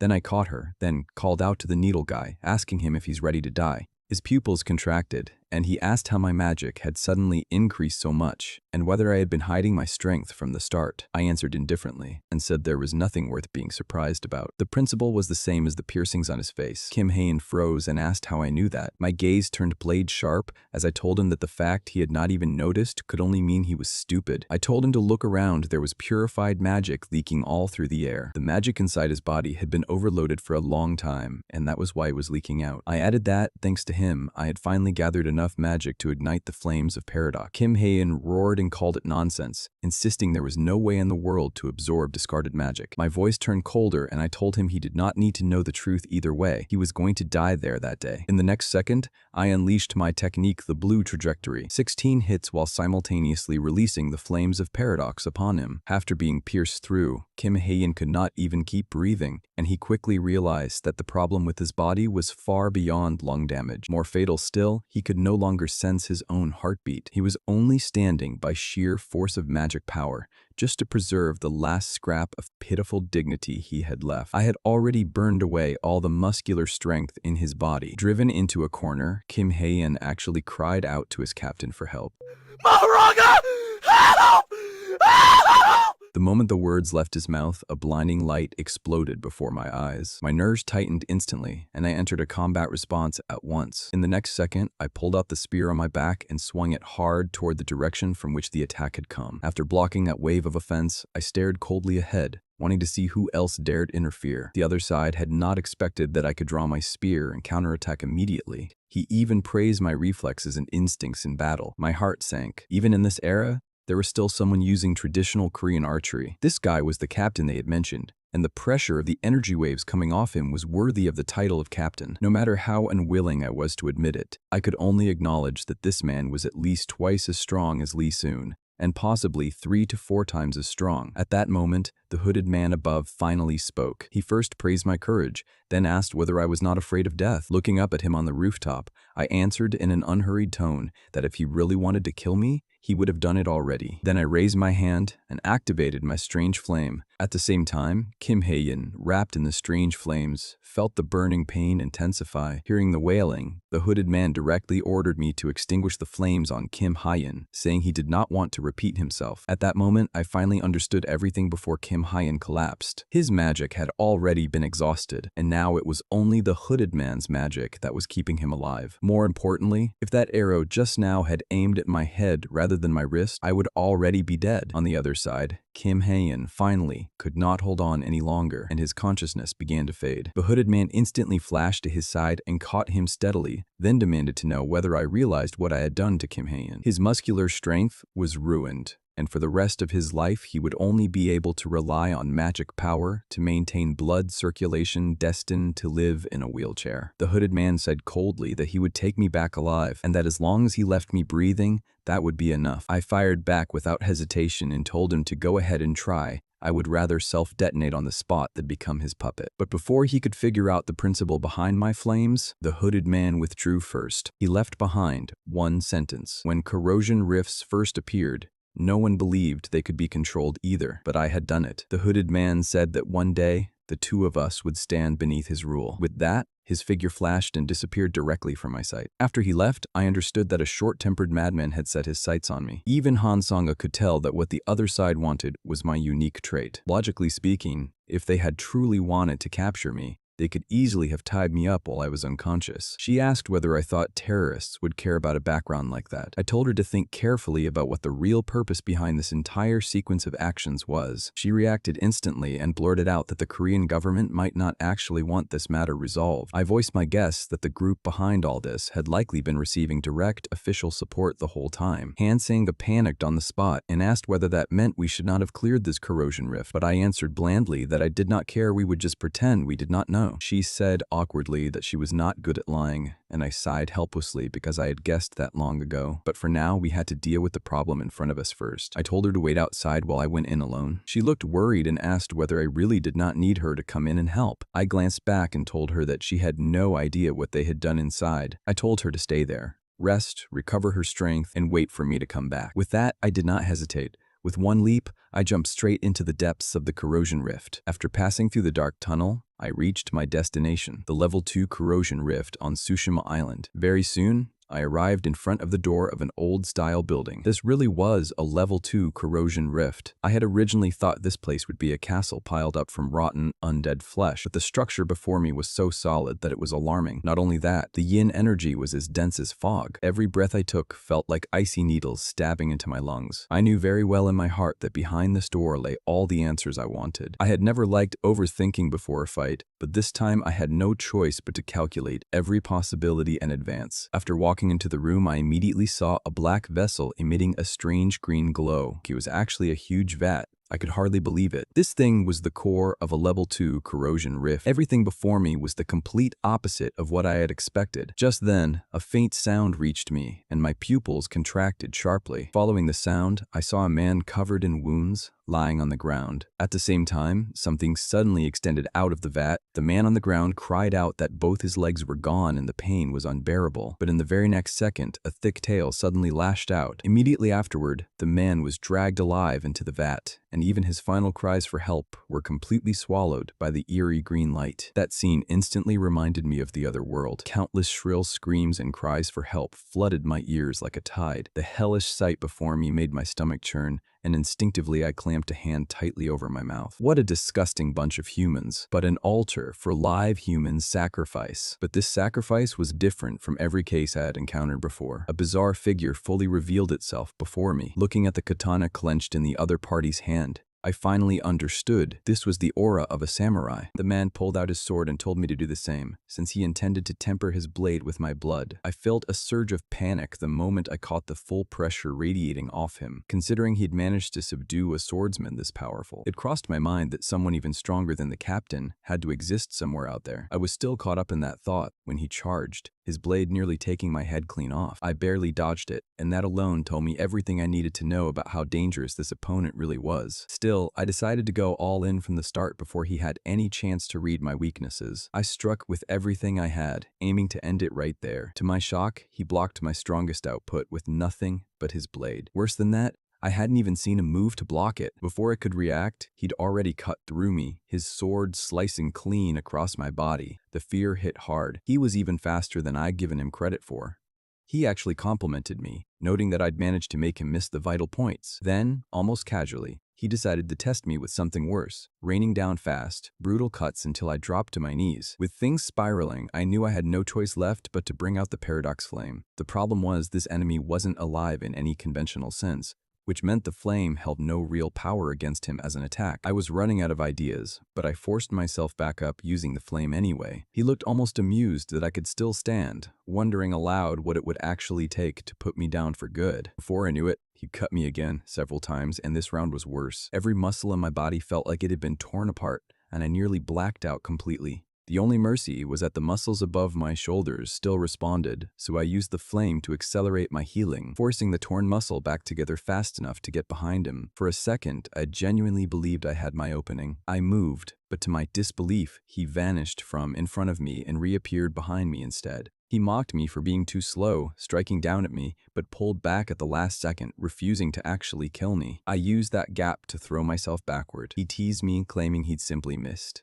I shouted back that he shouldn't mess with me, that he could have ended me right there if he'd wanted to. I asked him outright if he was just toying with me out of pity. He admitted he could have killed me easily, but told me he wasn't the same person he used to be. He said he couldn't even recall his own name anymore, that most of his memories from his life were already gone. The gaps left behind by that memory loss, he explained. After his defeat, he told me shackles had been placed on him. It struck me then that he was the mirror image of my own situation. His body had survived intact, but his memories and experience were nearly gone. The shackles around his neck had to be exactly what the captain and Guillaume had been discussing earlier. He kept talking, listing off everything he'd lost, his name, the very reason he'd ever picked up a sword in the first place. All that remained, he said, was resentment soaked in sorrow. Right then, the swordsman went through a sudden shift, and I realized his resentment had thickened even further. But that change had cost him too, stripping away even more of his technique and experience. It gave me an opening. If he couldn't take me down in a single strike, I figured I had a real shot at winning this. So I decided it was time to stop holding back and unleash everything I had. He looked genuinely surprised when he noticed all my wounds had already closed up, black flames crawling across my body, and he commented on his surprise that I had a unique ability of my own. He noted something else too, that the flames seemed to be burning more than just my injuries. I gave him credit for catching that. I explained that the black flame burned concepts, not matter. It looked like it carried infinite destructive potential, but that wasn't quite true. The bigger and broader the concept,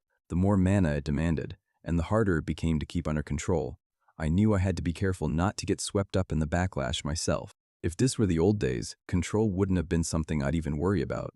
I told the swordsman plainly that I intended to burn away every bit of durability in the area. He looked confused. but I wasn't in the mood to explain myself just yet. I charged at him with my spear without hesitation, managed to push him back, and realized I could work that to my advantage. Now that I'd confirmed he had limits too. Seeing how serious things had gotten, he suggested we move the fight outside, so we did. What followed was chaos. We tore into each other relentlessly, demolishing buildings, shattering poles, anything caught between us. At one point I got overwhelmed, and my spear snapped clean in half. He followed with a slash that should have finished me off completely, but it missed. I broke straight through a boulder, closing the distance at blinding speed, screaming like a madman as I drove my weapon into him. The hit triggered a chain of strikes that sent him flying backward. Watching the force behind that attack, he finally asked who exactly I was. While he was still trying to regenerate from the last hit, I came down on him from above, landing precise, blade-thin cuts across his body that tore him apart. He screamed in agony, losing the bulk of his remaining life force.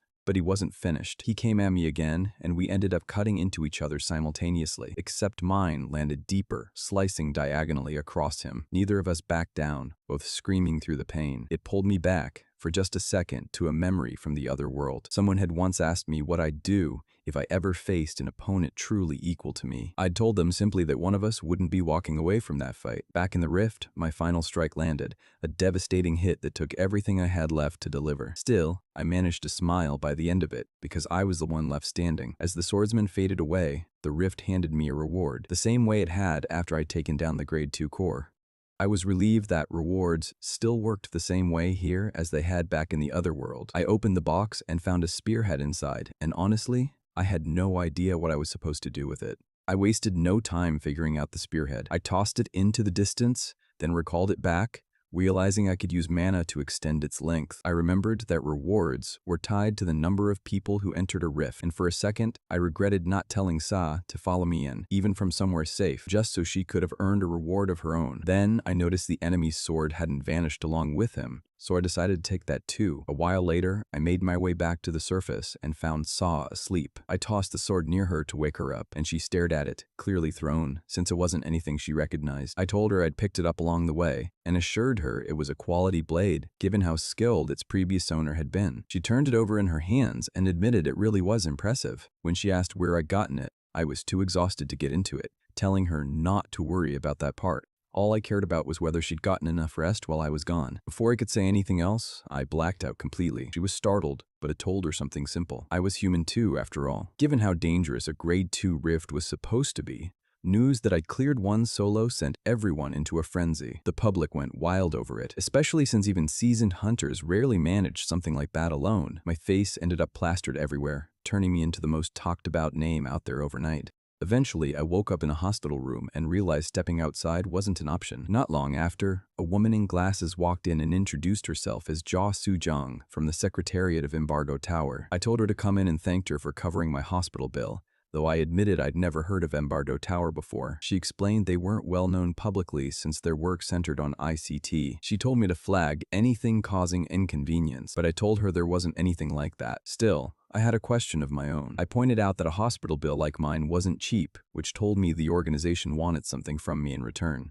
So, I asked her directly what that was. Before answering, she handed me a piece of cake. Once we'd both settled in, she explained it, a shield generator, a device designed to throw up a barrier against corrosion creatures. What the organization actually wanted was for me to help transport it. She told me it was still a prototype out of the US, but if it proved successful and went into mass production, it could bring real relief to areas hunters simply couldn't reach in time. She called it a mission that could shift the fate of humanity itself. I picked up quickly that this was shaping up to be a large-scale operation, and she confirmed it, telling me they were already in talks with other hunters about cooperating. When I asked who else was involved, she mentioned Janabi had already signed on. Hearing that told me this whole thing was bigger than I'd first assumed. She laid out the route the generator would travel by train, leaving Vladivostok before arriving in the Netherlands, where a chopper would carry it the rest of the way to the UK for a test run. I asked her why they were going through the trouble of routing it all the way to the UK specifically. That was when she told me one of the great rifts, Rotorante, sat in Naples, Italy. Apparently, the influence of this rift stretched all the way from Europe into North Africa. She explained that the UK remained the only relatively safe place left, shielded somewhat by the sea around it. Europe itself had basically collapsed into anarchy, governments barely functioning, while hunter companies had carved up entire regions like warlords. Because of that, the mission would also involve delivering relief supplies requested by international organizations. That alone told me there'd be plenty of people with their eyes on that train. She asked if I'd ever traveled outside the country before. I told her no, that this would be my first time leaving Korea entirely. She warned me we'd likely run into dangerous situations along the way. I caught the plural on that and asked about it, and she revealed she'd be coming along on the mission herself. I told her I wanted Sa to join us too, vouching for her as someone I trusted completely. She didn't hesitate before agreeing. That suited me fine, since it meant my own influence would only keep growing from here. Later, I made my way up to the roof, where a helicopter was already waiting. I was surprised to learn the association president himself had arranged it. He told me clearing a grade 2 riff solo had changed how he viewed me, and promised the association would do everything it could to back my activities going forward. Privately, I felt some satisfaction knowing I'd proven my strength enough that things were finally getting easier. At the same time, I found myself wondering whether the chairman knew anything about Jian and the people around him, and whether he actually wanted this current state of the world to continue or end. The moment I stepped into the helicopter, Xian was already there waiting. She told me stories about me had spread so far that it'd probably be easier to find someone who hadn't heard of me than someone who had. I asked where we were headed, and she told me an army base. When I asked why, she explained the South Korean military wanted in on this request too. It made sense to me. Any country would want to participate since success here meant relying less on hunters for national defense going forward. Still, I doubted South Korea would actually be thrilled about that outcome. I asked her if she knew anything about a group called the Descendants of Donggun. She confirmed it right away, calling them a terrorist organization. I mentioned I'd run into them during the mission on Suima Island. She told me they were entirely Korean in makeup and had been turning up everywhere lately, always appearing right when hunters were in the middle of clearing a rift, interfering at the worst possible moment. I offered my own read on the situation, and just like always, she handed me a piece of candy for it, leaving me wondering, again, why she kept doing that. Then she asked if I'd ever left Korea before, and I was caught off guard, realizing she was asking the exact same question Su Jang had asked earlier. I told her, casually, that this would be my first time. She told me this mission was going to teach me a few things. After we arrived at the military base, the chief noted it was time to start the briefing, telling us to follow along with the documents provided as he ran through an overview of the operation. He introduced himself as Chief Supervisor An Seo. He explained that the train convoy under their protection would consist of 80 cars total, 65 reserved for cargo and essential supplies, with the remaining 15 serving as living quarters for the hunters and South Korean military personnel on the mission. I figured I'd probably end up with an entire car to myself. VIP hunters really did get treated differently. The chief moved on to the next point. Embargo Tower had assigned protection of the car housing the shield generator to a specific group of hunters, including Monkey LLC. Sion cut in immediately, explaining that given the length of the route and the fatigue that would build up if guard duty wasn't shared across other units, including the military, keeping that car isolated simply wasn't realistic. The chief needed to understand that since Monkey LLC was handling the generator directly, plenty of factions would be gunning for it, which was exactly why no one outside Monkey LLC would be allowed anywhere near it. The chief looked a little taken aback by how blunt she was, but pressed on anyway. Next came the projected threats along the route. He explained the convoy would be passing through several affected regions with 7 specific points where alpha corrosion sources sat close enough to pose a real threat. On top of that, criminal syndicates operating across the Siberian wilderness couldn't be ignored either. I found that one a little amusing. A train robbery, like something out of a spaghetti western. The chief continued, mentioning that official notices had gone out to the 8 territory lords across Europe, but only 3 had bothered sending back a response. I understood immediately what that meant. Everyone else should be treated as hostile. That got people talking, wondering just how many enemies we'd actually be facing on this one mission. Corrosion entities, bandit gangs, territory warlords, all at once. Was something like that even survivable? Honestly, the safe assumption was no. Sion told everyone not to worry, that she'd make sure the train reached its destination no matter what came at it. On the day of the operation, everyone gathered at Vladivostok station and made their way to their assigned cars, boarding right away. I was there too, irritated about how far I had to walk just to reach the first-class cars. On the way, I spotted Sa surprisingly early. She mentioned that once the mission wrapped up, she'd finally hand over the healing potion she'd promised me. I asked where she'd been hiding lately, since I hadn't seen much of her. She shot back that I was too busy sitting comfortably in my first-class car to notice someone as unremarkable as her. adding that she hadn't spotted me on her way in either. So really, the three of us made for quite the little triangle of special treatment. Right then, Su Jiang showed up too. Seeing Sa in person, Su Jiang admitted she gave off a genuinely intimidating aura. She noted I'd gotten there pretty early myself, then asked if I'd had a chance to look around the train yet. I told her I'd literally just arrived. From what I'd seen so far, Embargo Tower clearly wasn't holding back, since what they were protecting amounted to a fortress on tracks, practically impenetrable. I asked if all that armor wouldn't just make us a bigger target. Su Jiang dismissed the concern, explaining that even if it drew attention, the cars were plated with depleted uranium, the same as military vehicles, which made them far safer than they looked. That made sense to me. With Sion on board, it was hard to picture this mission actually failing. I spoke too soon. Monsters hit us almost immediately. One of the hunters called for backup at car 57, and I rushed in, thinking we hadn't even been moving for 10 minutes, and corrosion entities were already swarming the train. There seemed to be no end to them. This would have gone a lot smoother with Sion actually fighting alongside us, but that wasn't happening. The Siberian railway ahead of us was damaged, which meant the crew had to repair the tracks while the train kept moving. The problem was, the repair personnel couldn't fend off corrosion entities on their own, so a hunter had to be stationed with them at all times for protection. Ironically, that job had gone to Sion. If I'd been running this operation, I would have shot whoever came up with that plan. I proved my own point by cutting down a few dozen more monsters myself, then immediately regretted opening my mouth about it. This trip was shaping up to be painfully long. Somewhere else entirely, a Russian man was hauling around a massive beast he'd apparently already killed. He spotted someone nearby and asked what was going on, muttering that it was that damn Laya again. Right then, the beast he'd assumed dead snapped awake and lunged straight for his head. He didn't even flinch, blasting it apart with a hand cannon without missing a beat. Once it was down, he turned to the group and remarked that Nikolai always managed to show up doing something insane out of nowhere. This was Lee Hae-yoon. He noted it had been a while since they'd last crossed paths, and that he'd actually come with a proposition. Though, the second he'd arrived, he'd been treated to quite a show. Nikolai Baranov, the territory lord of Vladivostok himself. Nikolai called him a bastard for it, complaining that he'd caught that creature and knocked it out on purpose, planning to eat it for dinner. Hae-yoon told him he might want to clean up the blood first, then asked, half-joking, whether people in Russia actually ate creatures like that. Then he got to the point, asking what kind of job Hae-yoon had brought him, reminding him that money wasn't exactly something he was short on. Hae-yoon told him he'd find this one interesting regardless. A train was departing from Vladivostok, expected to pass through this area within the next day or two.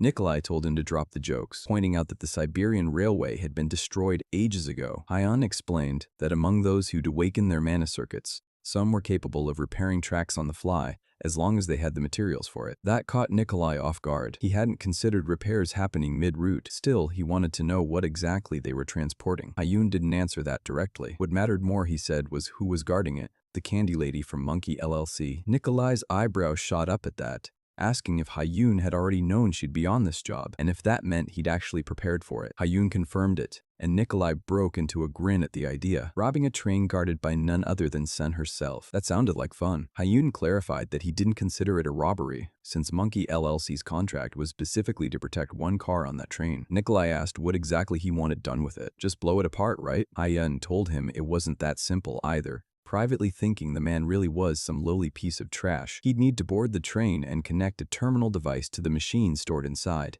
Once that was done, Nikolai could destroy whatever else he wanted. Nikolai agreed without hesitation. In fact, he thought this was perfect, and not just for the cars. He planned to slaughter every hunter on that train right in front of Chayon's eyes. Back on the train, I kept fighting, cutting down every creature that came at me without slowing down. The other hunters were stunned watching it. A rookie, barely a hunter at all, had apparently taken down 100 creatures single-handedly. I was looking more like a monster than any of them. I lowered my spear, figuring that covered things well enough for now. We barely even started and they were already battered. How useless could this group be? At this point, I figured I should just assume I was fighting alone. Sei told the others to get up, reminding them the mission was far from over and they couldn't afford to drop their guard. I laughed and told her to stop showing off, even though, as expected, she was the only one actually pulling her weight here. Then I caught a rumble, wondering for a second if it was an avalanche somewhere nearby. A message came through from the control room, noting an obstacle had appeared on the tracks, though they intended to keep moving as normal. Sion cut in immediately, ordering the train to stop. We were about to take a hit. Right as she said it, a powerful blast tore toward the train at terrifying speed. She closed the distance in an instant and parried it away, deflecting it like a burst of light. That turned out to be the signal. Bandits attacked. So I wondered out loud who these people even were, how they'd gotten here. There was only one group near Kabarov's capable of pulling something like this. Nikolai's armed gang. Shion asked, almost to herself, if they'd been lying in wait for us this whole time. Then a cluster of talismans flew straight at her, locking on and unleashing a dark, rippling blast down from the sky. Sa noticed something was wrong and called out to her, and sure enough, Sion had been sealed. The chief immediately got on the communicators, alerting every hunter on board. We were under attack from the side of the train, and Sion was no longer able to fight. Enemy numbers were estimated at 500, 10 times our current force. With our commander out, the rest of us would have to hold the line and fight them off ourselves. I told Sa to follow me. The other hunters thought I'd lost my mind, jumping straight into a fight that was 50 against 500, but none of them were willing to let the rookies go in alone either. Sion gripped her sword tightly, determined to get back to the front lines as fast as possible. Hyun, watching, told her it wouldn't be that easy. She asked if this was his doing, and he confirmed it outright, introducing himself as one of the descendants of Dangun. He mentioned almost casually that he'd recognized her as being from the Prince Yongyong branch, which meant, doing the math, he was technically her distant nephew. Quite something, he said, running into family in a foreign land like this. Without waiting for a response, she slammed her blade into the seal, and it actually cracked. Hyun waved it off dismissively, telling her it wasn't a seal that would break that easily, suggesting she just surrender now instead. She asked why he was making such a fuss over one broken blade, then twisted one of her rings. Hyun scoffed, clearly caught off guard that she'd actually brought that thing with her. Sion seemed mildly amused that he recognized it at all. This was the mirror ring, an artifact she'd obtained after taking down a grade 1 corrosion core. It could register exactly one piece of equipment, and the instant that registered item broke, it duplicated itself and landed right back in her hand. Hyun looked annoyed that she'd been brutish enough to plan smashing it on purpose. She told him flatly that if he kept talking like that, he wasn't going to be popular with the ladies. Meanwhile, the rest of us faced down the horde. Nikolai asked, almost mockingly, if we really thought we could fight back with numbers this pitiful. He told us he'd decide who walked out of here alive, suggesting we drop our weapons and surrender, since he might just spare us if we did. I asked if this was really Nikolai, finding it strange I couldn't sense any mana coming off him despite the fact that he was flying. Sai explained the suit he wore had been built 10 years ago, part of something called the Predator Project, designed to let ordinary people fight even without mana. North Korea had produced a handful of prototypes to test it, though she'd heard the whole project fell apart since the materials needed were too rare to source. I didn't get it. Why would something like that end up in the hands of a Russian gang boss? Sa braced herself, admitting she'd only ever killed corrosion entities before and wasn't sure she could do the same against actual people. I asked if this was her first time fighting humans. If she didn't think she could handle it, she should step back now. She pointed out that I hadn't fought humans before either, and besides, these people were trying to kill us just the same, so what difference did it make? Before she could finish, one of the gang members lunged at her, swinging an axe at her head. I cut his head clean off before it landed. I told her to fight if she believed she could, but not to let the guilt eat her alive afterward. It would fade in a few days, maybe a month. After that, all I could hear was screaming, weapons clashing, blood soaking into the snow. A messy, violent storm of human emotions swirling around us. War really was disgusting, especially considering how at home a piece of trash like me felt standing in the middle of it. Looking around, it was clear we had the edge and skill, but we were badly outnumbered, getting pushed back by sheer momentum. There was only one real way to turn this around: take out their commander, Nikolai. Myself. Nikolai recognized me on sight, calling me the rookie out of Korea. I was surprised Russian thugs even knew my name. Word apparently traveled fast these days. Without warning, he charged, his blade burning hot, and I barely managed to stop it in time. I had to admit, this guy was fast, strong, and his suit was tough enough that it wasn't taking damage easily either. He was a tricky opponent, no doubt, and beating him wasn't going to be simple. Lucky for me, I'd already faced something like this before, back on Tsushima Island. I shoved him back hard with a heavy punch, and that clearly irritated him. He decided to finish things off, unleashing a barrage of projectiles straight at me. I pushed through them, noticing something odd. Despite all his talk about ending this quickly, he was actually holding back his firepower. Why would that be? Was he worried about damaging the shield generator? Did that mean his earlier attack had only been meant to stop the train, not destroy it? If Cheyenne hadn't been there, though, it would have shattered into pieces regardless. That raised an uncomfortable question. Had they known in advance exactly who'd be on this mission? A Russian gang leader showing up in a Korean military suit? a seal master appearing with suspiciously perfect timing. There were too many strange details piling up at once. Before Nikolai could launch another attack, I drove my blade into his shield, planting a small flame that immediately started eating away at its durability. With that in motion, I figured I could end this quickly. I struck again, sparking another hit against his suit, and he countered with an overhead strike that pushed me back. That opening was all I needed though, letting me line up a 16-hit combo with everything I had. Once it landed, he could see the crack spreading across his suit. He needed to retreat and buy time. He even asked if we didn't need help breaking Scion's seal, offering to assist if I just backed off. I didn't bother responding. I cut him in half instead, telling him plainly that I didn't need a mob boss's help since it was already obvious she could break that seal herself. The rest of the gang got rounded up or killed shortly after. Scion told me I'd done better than she'd expected and handed me a piece of candy. As I tore it open, I asked if the seal master had really been one of the descendants of Dangon. She confirmed it, adding that he'd slipped away the moment she broke free, so she lost track of him. A couple of hunters walked past just then and asked what exactly I was doing, baffled that I was eating candy like that, like there was something wrong with me. I asked Tian what the deal was, and she explained I was probably the only one who hadn't figured it out yet. Everyone collected her candy, bragging about it once they'd gathered enough. It clicked for me then. She really was something like a hunter among hunters. My eyes drifted to Nikolai's corpse, where soldiers were already stripping him of his equipment. Were they trying to recover it? Nikolai had been operating specialized gear handled exclusively by the Korean military, which meant he'd needed one of two things to pull that off casually: backing from a faction powerful enough to ignore the Korean government outright,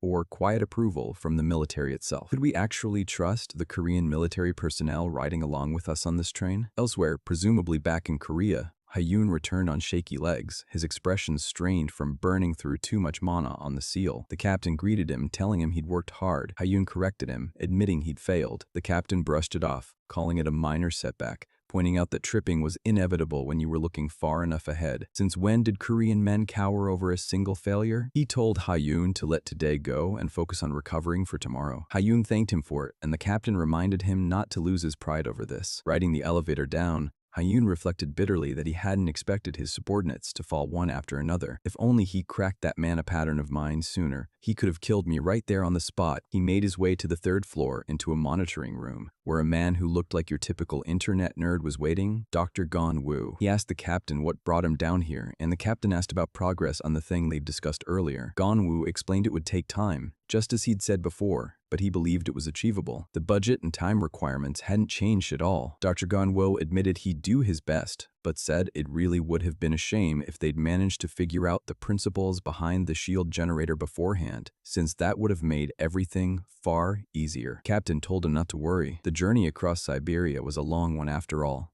Back on the train inside the command center, one of the soldier commanders reported 5 dead and 10 wounded, a third of their combat strength lost in the previous battle. Scion noted they'd taken heavy casualties right out of the gate and that the wounded needed aid as soon as possible. Proper medical treatment wouldn't be available until they reached Poland, so she told him to make contact ahead of time. She asked who controlled the warlord territory there, and the soldier answered that it was Merca. She told him to reach out to the Hunter Guild contracted with Marura and request their cooperation, hoping they'd agree. The soldier pointed out that contacting them was easy enough, but doubted those warlords would cooperate without resistance. Shion figured they'd have no choice, not if they still wanted help from Janavi and herself down the line. Over in Poland, at the Asprey Hunter Guild, a man was already shouting in Polish about the cooperation request that had just come in from Genevieve, demanding they tell her to back off, questioning who she thought she was to be giving them orders. This was Robert Vi, a partner hunter with Asprey. A few people reminded him this request came from Korea's Candy Lady, the one who'd personally led the clearing of more than 5 Grade 1 corrosion rifts. Rejecting her without good reason could backfire badly. Robert didn't care. As far as he was concerned, she was still just one hunter. Were they really supposed to jump into danger just because some woman asked them to? One of his men confirmed he'd be willing to do exactly that if it came down to it, since she wasn't just any woman. Robert called him an idiot and stormed through the guild doors, insisting she was nothing more than another partner hunter scraping by on commissions. The moment he stepped through, though, he found most of Osprey's hunters already gathered there, and he had no idea what they were even doing in one place. One of them told him plainly that if he turned down the Candy Lady's request, he'd rather pay the penalty fee and walk away from Asprey entirely. Robert couldn't wrap his head around it. His irritation kept building. She was just a hunter, no matter how famous, no different from any of them. But one of his men corrected him, saying the Candy Lady was different. If it weren't for the foundation she'd personally established, he never would have become a hunter at all. all. Another spoke up, saying his mother had received surgery back in Korea thanks to her support. A third admitted that if she hadn't intervened when he was injured in a corrosion rift, he would have simply been left behind to die. The first one warned Robert that if this many people walked out at once, the company would collapse and that he better apologize for what he'd said and accept her request. Robert realized then just how far her influence actually reached. Back on the train, Sion stared out the window, thinking the wounded were faring worse than before. They still had at least 5 more days before reaching Warsaw. Would they hold out that long? She could only hope nothing else slowed them down further. That was when her earpiece crackled to life, a warning going out to every hunter aboard. Corrosion creatures had appeared, slimes closing in on the train. Everyone needed to prepare for combat. The hunters thought it sounded almost laughable. Slimes? But they got up anyway. Sion wondered why slimes specifically were showing up here. I got up too and asked what exactly a slime even was. She explained it was a corrosion creature tied to a grade 1 rift located in a city called Bratz, nicknamed the Refrigerator. I pointed out that Bratz had to be over 600 kilometers from our current position. So how were we already within range of creatures from there? She climbed up onto the roof of the train and realized the corrosion zone must have expanded significantly since the last report. Dealing with corrosion creatures under these conditions was going to be a serious problem. She confirmed it without hesitation, explaining their body temperature sat somewhere close to liquid nitrogen. Touch one carelessly and your equipment would freeze solid and shatter on contact. What I saw next was even more unsettling. The hunters tried firing arrows at them, but it was clear some of the slimes carried mana resistance. That meant mana-based attacks were useless, and regular arrows did nothing either.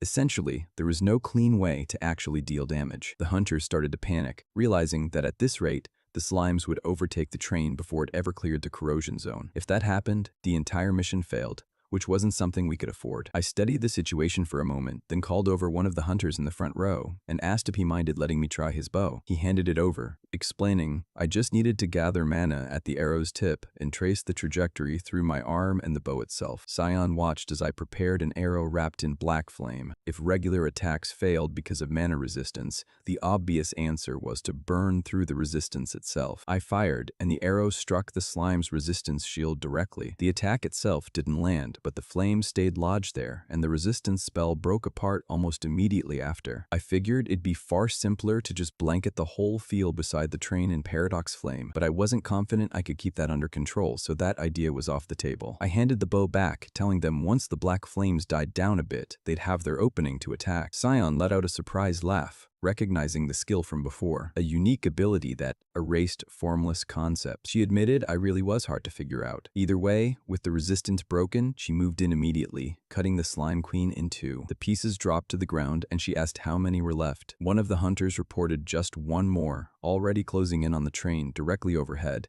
At this rate, it would crush us outright. Cutting it was an option, sure, but its sheer size meant our equipment would be destroyed in the process. I tied a knife to my hand, thinking through it. What made these things dangerous was the extreme cold combined with overwhelming mass. By conventional logic, beating something like that should have been nearly impossible, but the actual answer turned out to be simple. I let my spear fly, and it tore straight through the slime, leaving it hollowed out like a ring. The sight alone was enough to make the impossible look effortless. It only lasted a moment, but everyone there felt it. Maybe, just maybe, if I stayed in this fight, I really could end up saving the whole world. I told Cheyenne, almost as an afterthought, that I preferred cola-flavored candy next time. The train pushed forward, and under her command, we fought off wave after wave of corrosion creatures, steadily making our way toward Poland. The group reconvened, with one of the soldiers explaining that we'd be stopping in Warsaw for 3 days to treat the wounded and distribute the relief supplies allocated to the region. The Marura warlord and the hunter company under contract with them had already promised cooperation. Sion looked pleased at that. One less thing to worry about, but she pressed further, asking about transport cooperation, whether any other warlord besides Merca had responded yet. The soldier confirmed none had. She decided there was nothing to do but keep trying to reach them, especially since we'd already be stuck in Warsaw for a few days regardless. After pulling into the central station, I looked around, genuinely confused. I'd heard Poland was supposed to be one of the better off countries left, so what exactly was I looking at here? The station was littered with corpses, and barely any vegetation remained anywhere in sight. Had they eaten everything edible and burned the rest for heat? What struck me most was that Sion and the others barely reacted to any of it. Was this just normal here now?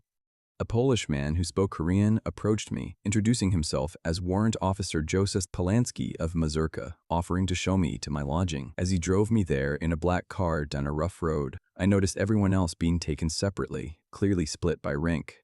Joseph mentioned he'd heard I was a freelance hunter, and since I had no formal ties to Korea, he figured he'd be blunt with me. What did I think about working in Poland long term? Sure, the infrastructure here couldn't compare to Korea's, but I'd have far more power. I scoffed internally at that word, power, especially with corpses still scattered outside, while he casually offered up limousines and champagne like it was nothing. He kept going, pointing out that back in Korea, public image kept hunters restrained, but working with his people meant no such limits. Women, people to beat down for entertainment, whatever I wanted, they could provide. I genuinely considered punching him, but held back. He dropped me off at something resembling a hotel. Apparently, this counted as quality lodging here, though it barely matched a cheap motel back in Korea. Just a shower, a bathroom, and instant meals stacked up. As I picked up one of the meal packets, a knock came at the door. It was Soo-jang, looking a little sheepish, telling me it wasn't much. After showering, she apologized again, explaining the bathroom at her own lodging was shared and the water ran rusty. I told her it was fine, pointing out that being acquainted with each other meant this much was the least I could do. In exchange, I had a question for her. All these food supplies around here,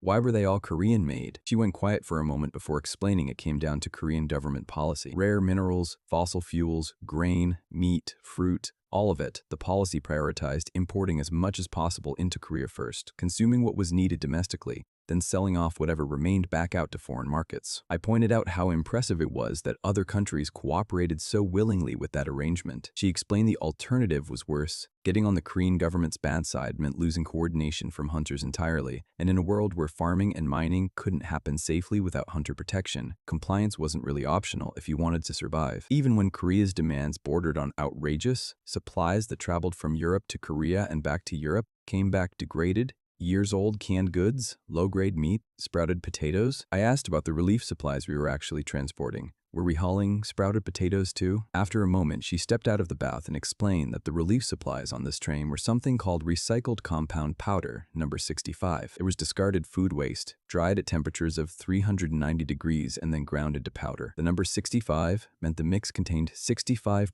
recycled organic matter. Soo-jang admitted she knew Korea had the means to provide better ingredients than this, so she asked why they were doing it this way instead. I explained it plainly. If they sent food that actually held value, it would never reach the people who needed it. Whoever's mouth do you think edible relief food would end up feeding? If we shipped anything worth eating, it would get intercepted long before it reached the people it was meant for.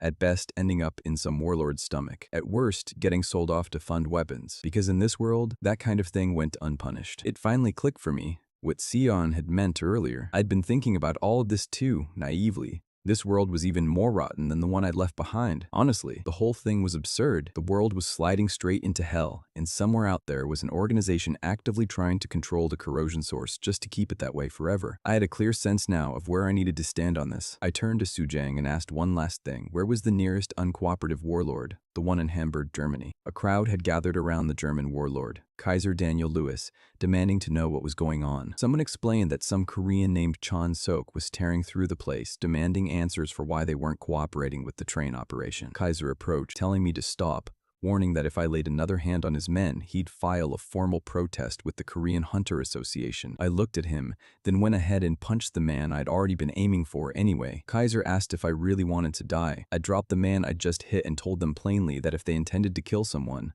they ought to do it properly. That was the only way anyone survived in a world like this. 3 hours before that, the moment I'd gotten my answer from Soo-jang, I'd gone straight to the Warsaw Royal Castle and pushed open the door to Sion's room without bothering to knock first. She immediately hid something behind her back, some kind of paper, telling me she was a little busy and that I should keep whatever I had to say short. I got straight to it. The descendants of Donggun were actively working to seize control of the corrosion source. That was what I'd learned from one of their own back on Tsushima Island. She asked why I was bringing this up now, but something in my expression told her I'd already made up my mind. I admitted it would be hard for me to coexist peacefully with people like that, and she seemed satisfied I'd reached that conclusion on my own. Right then, she was informed Sa had arrived to see her. She pointed out that Sa and I had handled the Tsushima job together, and it seemed Sa had come to a similar realization after seeing the state of things here firsthand. Sei admitted it had been hard to believe what Warsaw actually looked like, even standing in the middle of it. Did South Korea genuinely not know what conditions were like in other countries? Shon told her that wasn't possible. They knew. C said that if she hadn't become a hunter herself, she probably would have lived her whole life without ever learning the truth,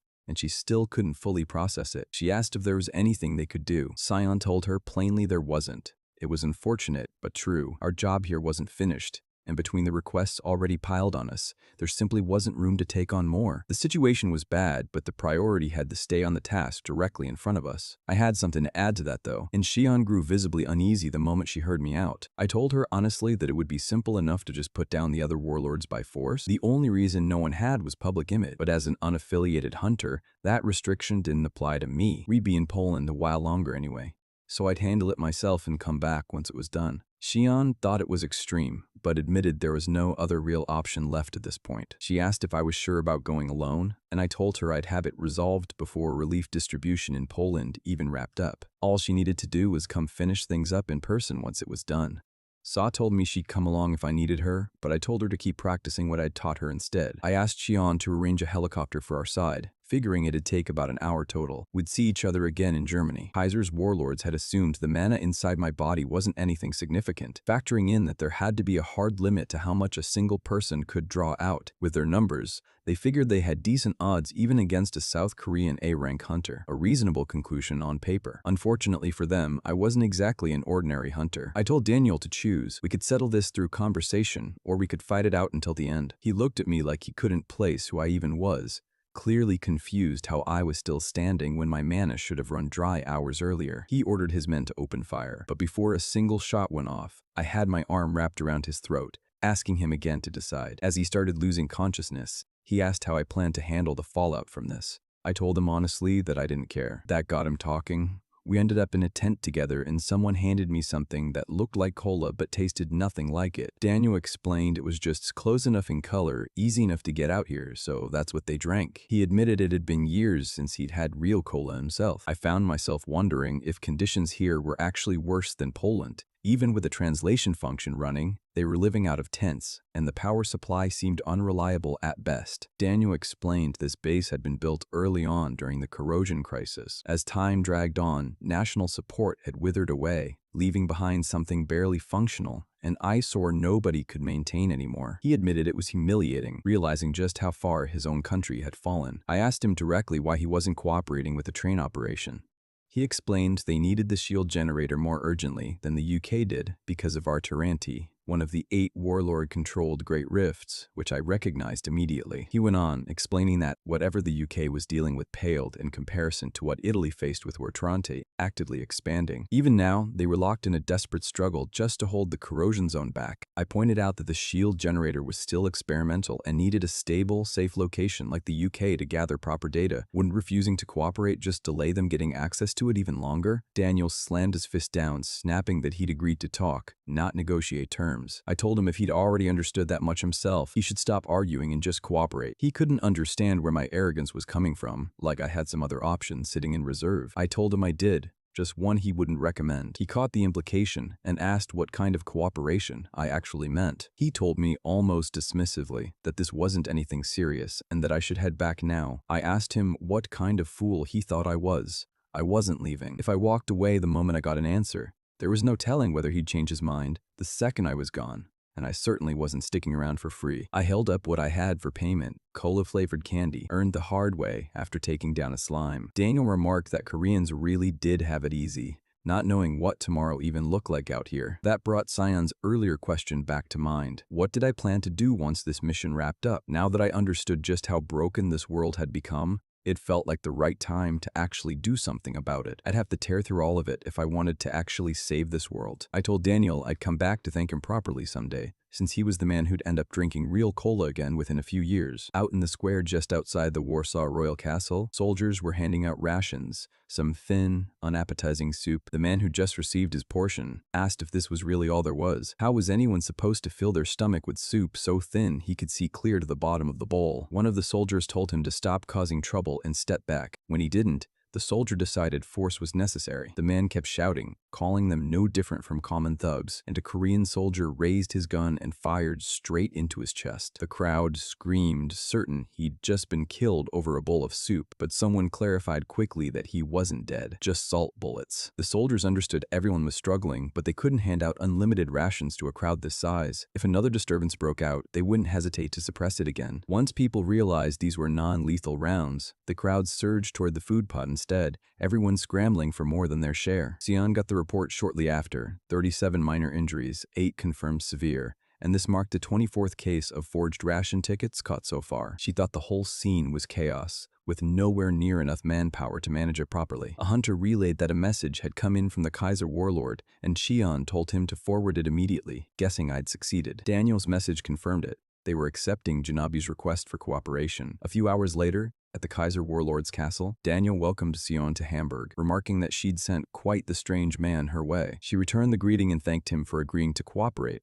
I was watching from above when Sa found me, asking what exactly I was doing up there. I told her I was just scouting the perimeter. She mentioned Sion was looking for me, and I told her I'd head down in a minute. That was when I caught something. A faint, vivid glint from a nearby clock tower, almost like a sniper's scope catching light. I jumped clear immediately. C called after me, confused about where I was running off to, but I didn't answer. There was no one there when I arrived, but I knew someone had been, since I'd already spotted them once. They'd used mana to conceal themselves and slip away. The trace was faint but visible if I looked closely enough, and it led straight up, directly above me. Sure enough, the assassin dropped from the ceiling, striking at me. I blocked it, but I was caught off guard that he'd appeared seemingly out of thin air. A new trick, one he clearly hadn't expected me to counter so quickly. Locating him the instant he revealed himself meant I'd have to suppress him before this went any further. I was thrown by his choice of outfit and weapon. A handbok paired with a cane sword. He corrected me, telling me it wasn't a cane sword, it was a gamma sword. He launched into a string of strikes, tearing the watchtower apart around us, forcing me to dodge again and again while striking back whenever I could. Something about his movements was off though. Several of his attacks should have landed cleanly, yet I kept dodging them somehow. He told me to put in more effort,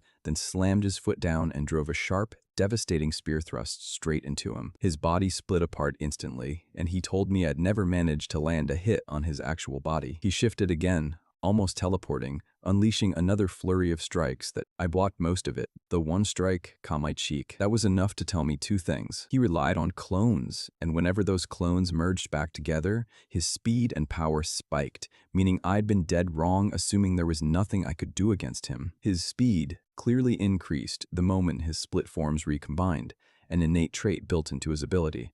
The real problem was his phasing technique, the one letting attacks pass straight through him. Judging by how confidently he carried himself, that technique had probably never been countered before. Bad luck for him then, that of all people, he'd ended up facing me. In another world, I'd faced an opponent who used the exact same trick, attacks seeming to pass straight through him, leaving people who fought him stuck. The truth was, they weren't passing through at all. He was using mana to project his physical body somewhere else entirely, a skill that triggered the instant he was struck, timed precisely to match my own attack speed. So, the answer was simple. I just needed to recalibrate my own timing to beat his. That's exactly what I did, and this time my strike actually connected, dropping Joe to a crouch as he clutched his side. He looked genuinely baffled, wondering how that was even possible, since my speed shouldn't have let me reach him at all. He clearly couldn't figure out what I was. I moved to press the advantage again, but a massive explosion cut the fight short, pulling both our attention elsewhere. Joe took the opening and bolted. My earpiece crackled to life right then, someone ordering me to abandon the chase and get back immediately. The situation had turned dire. A chemical gas bomb had been dropped on Hamburg's northern outskirts. This wasn't ordinary gas. It was a lethal nerve agent, capable of paralyzing the nervous system in microscopic amounts, a substance outlawed in the history of warfare and terrorism alike. Once it spread, the area it touched essentially became hell on earth. I ignored the urge to question it further and told them I was already on my way, sprinting back through the city while turning something over in my head. Why hadn't they targeted Hamburg directly? There had to be another motive here. The voice over the earpiece explained that South Korean military analysts had calculated the impact site, wind direction, and spread rate, estimating the gas would blanket Hamburg within 15 minutes. If we did move fast, the relief supplies themselves would end up contaminated. The train was set to depart for the Netherlands in 5 minutes. It struck me as odd that no enemies had shown up yet, until I realized there actually was one, and Sion was holding him off right now on her own. That was when it clicked. Their real goal was to separate her from the train, since that would make seizing it far easier. I asked Sa who she was up against, and she told me it was the archer, the same one from Tsushima. My expression hardened. This was turning into a real mess. The captain of the descendants of Dangun was unleashing devastating strikes on Xian, who blocked each one, but he kept pressing forward relentlessly, refusing to give her any room to recover. One of the hunters confirmed the relief supplies were fully loaded, so everyone rushed aboard. Once all personnel were accounted for, the train began pulling away just as another explosion erupted outside. People were left wondering who exactly this archer was, since it genuinely looked like Xian was being pushed back. We could only hope she wasn't actually losing. That was when the door above burst open and I climbed through, barely catching up in time. I asked what everyone was standing around for. Sion wasn't fighting with everything she had, just so the rest of us could stand there doing nothing. Now that they'd successfully separated her from the train, something else was bound to happen soon, which meant everyone needed to get up top and prepare. The hunters went quiet for a beat before one of them relayed the order to head straight for the shield generator car. Meanwhile, Shannon stood amid the wreckage of her own fight, thinking this man was disturbingly skilled. Was this the actual leader of the descendants of Donggun? She apologized almost mockingly for ruining whatever plan he'd had. The captain told her not to bother. The moment they pulled her away from the train, the outcome had already been decided. As the train pushed forward, a group gathered at a vantage point overlooking the tracks. A soldier reported a suspicious group spotted on the bridge ahead, and the order went out for all hunters to brace for battle. Moments later, the group swarmed the train, and every hunter on board found themselves locked in their own fight. Yeongju told me it was a pleasure to finally meet me. I asked how she knew who I was, and she confirmed she did, that her superiors had given orders to bring me in alive. She admitted right off, though, that taking prisoners wasn't really her style. And since the elders weren't around to enforce anything, she figured I shouldn't take it personally if I ended up dead instead. I noticed she carried a geajium, a traditional Korean instrument. Before she even closed the distance, she let loose a wave of sound, attacking with the music itself. Annoying, sure, but if that was all she had, it wasn't exactly something to worry about. That was when Hyun stepped in, performing a traditional dance with copper bells and iron pillars, laying some kind of curse over me while simultaneously buffing Yeongju, who unleashed an even bigger shockwave of sound right after. Sei felt it even from a distance, like an actual blast wave. If it carried that far, I could only imagine what it was doing to me up close. My eardrums nearly burst, and I could barely keep my footing. Though, I'll admit, her playing itself was genuinely terrible. Yeongju told me sound couldn't be blocked, that I should struggle as much as I wanted until it killed me. I laughed at that. So, sound couldn't be blocked? Fine, then how about this? I let the paradox flames spread out around me, and Yeongju had no idea what kind of trick this was supposed to be. Either way, she needed Hyun to set up the next attack, except when she tried to speak, no sound came out at all. I'd expected exactly that. She clearly wasn't used to fighting in silence, which let me slip into the flame and vanish from sight. She had no idea where I'd gone, never imagining I'd pull something this simple on her. Still, she figured it was 2 against 1. Even if I landed a surprise hit, the other could finish me off, though whoever got ambushed first would obviously be risking their life. Then she noticed Hyun's expression shift, and it clicked immediately she was the one being ambushed. I cut her down without hesitation. Hyun had agreed to the original plan with Yeongju, accepting that capturing me alive might cost one of them their life, but watching it actually happen was something he couldn't stand by for. He activated the seal on me, and Yeongju, recovering, asked why he'd used it now when she'd specifically told him to hold off until I was subdued. He admitted he hadn't had a choice, but at least it had worked. His barrier had locked down not just their own officers, but Sion too. Surely that meant it was more than enough to restrain me at this point. What mattered now was recovering the generator, but he could see I wasn't worried in the slightest. Still, assuming it was settled, he told Yeongju to get up so they could go retrieve the shield generator. That was when my spear, extended, drove straight through his stomach. He couldn't understand how, since he shouldn't have been breakable through it all. I asked him who exactly had given him permission to decide he was leaving. Was he out of his mind? Yeongju understood immediately that they'd lost. My strength had already exceeded anything they'd accounted for. He told her to run while he drew his blade. I told them both, go ahead and try. I'd love to see them attempt running through what was left of Hamburg Central Station. Meanwhile, Xion and the captain stared each other down, but he eased off his attack, calling it enough for the day. He praised her, saying her very existence proved the superiority of the Korean race. Sion sighed internally. The Hwanguk theory? Did he actually believe in that nonsense too? The Hwanguk theory was a piece of pseudo-historical mythology claiming an ancient Korea had ruled over the entirety of Eurasia as far back as 60,000 BC, supposedly even developing submarines and telephones at the time. The descendants of Donggun used this theory as a rallying cry to build their movement. This is common knowledge even outside their circle. The captain admitted, denying that he himself believed something so absurd that one would have to be out of their mind to buy into it. But whether he personally believed it or not didn't matter, he said. What mattered was that the people who did believe were standing with him, and that faith alone was enough to pull them into his grand vision. Faith never needed proof, only belief. With that, he vanished, leaving Sion standing in the wreckage of the fight. I couldn't believe that guy had actually cut his own flesh, but with the damage done, He couldn't have run far. I wondered if I should go after him, but then a call came in saying they'd lost contact with Commander Lee Soon. Right after, I noticed people closing in from behind me. The masked attacker rushed me, telling me to die, but I suppressed him easily. Another came at me from behind, so I spun around and kicked him straight in the face. His blade was still hanging in the air, so I caught it and finished him off with it. He dropped to the ground. I gave the order for everyone to evacuate the train immediately. The Janabi hunters pushed back, insisting we needed to secure Lee Sun first, but I refused. Considering our future relationship, it probably wasn't the smartest call, but I didn't regret it. What sat loaded on that train was nothing less than relief supplies for an entire region. I told myself she'd find her way back on her own. Then, someone came running in, and for a second I genuinely wondered if she died. I asked him what was going on, and he told me Lee Soon had returned. I felt myself relax. She wasn't going to die from something like that. A while later, at the sick bay, I asked her if she was sulking because we'd left without her. She said no, then started praising my decision to give the order. I asked her why that was the first thing on her mind. She admitted the captain had been calling out her fighting style during their clash, and she couldn't see a path forward against him, wondering out loud if he'd just been going easy on her the whole time. I told her I didn't really believe in sudden flashes of insight that solve everything out of nowhere. She smiled and agreed with me. Then I asked how the relief supply distribution was going. Smoothly, I told her, but she caught something in my expression and started second-guessing that answer. I explained that once the supplies bound for the UK finished loading at the port, the shield generator would be transported next, and she should go with it. She sighed and asked if that meant I was staying behind in the UK. I told her no.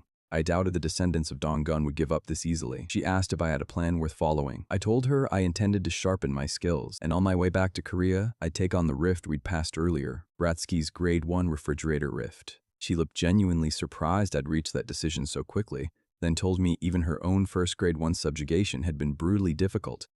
I told her I'd be bringing Saw along with me. She called us both insane, then decided to come along herself so she could help out. Apparently, there were assessments suggesting Bratsky's refrigerator rift sat on the weaker end among grade 1 rifts. But even so, a grade 1 was still a grade 1, she reminded me, throwing my own words about destroying every rift back at me. Even after going through a grade 1 herself, she said she hoped I'd still be burning just as bright on the other side. I smiled and told her I actually had one more favor to ask. A while after talking, I met up with Saw. She asked if the conditions for guarding the shield generator weren't a bit rough, then admitted the space was at least decent for training. I told her there were more comfortable accommodations available if she wanted them. She said since our first job here was to deploy whenever a problem came up, this setup worked fine as is. I told her that as long as we kept up our end, checking in by radio every hour, they probably wouldn't bother interfering with us. Then I asked her about the supplies she brought along. She pulled them out, saying it wasn't much, a little sheepish about it. I told her it was plenty. I opened every bottle at once and downed them all in one go. Once I'd finished, I grabbed a crate of eggs sitting nearby. I picked up a normal egg first, then took a second one and infused it with mana before cracking both open side by side. She immediately noticed the difference. The yolk in the mana-infused egg had changed, mixed into something different from the regular one. That was when she realized I'd just shown her a training method for mastering mana manipulation, which caught her off guard. I told her plainly that her mana control needed work, and this would help her build it. As she started to walk off, I asked where she was headed. She said she needed to go train. I asked if she'd missed the part where I told her to do that on her own time. She paused, then asked more about the training method itself. That's when a familiar voice cut in, asking what we were learning. It was Lee Soon, asking if Saw was ready. Saw looked startled, clearly not expecting her to be there. Meanwhile, somewhere far away, the girl with the needle-piercing ability was trapped in some unfamiliar location. When she opened her eyes, a doctor asked if she was finally awake. She asked where she was. He told her this was his laboratory, and that moving her here had been quite the ordeal. She asked why, and he went quiet for a moment before telling her, plainly, that she was now half a corpse. He figured she might get bored, just staring at the hospital ceiling all day. She flew into a rage, asking if he had a death wish. He just laughed, telling her she couldn't even breathe without a mana respirator at this point, so she shouldn't move too much. And besides, he wasn't the one she should be directing her anger at. Then he mentioned he'd recently succeeded in a small experiment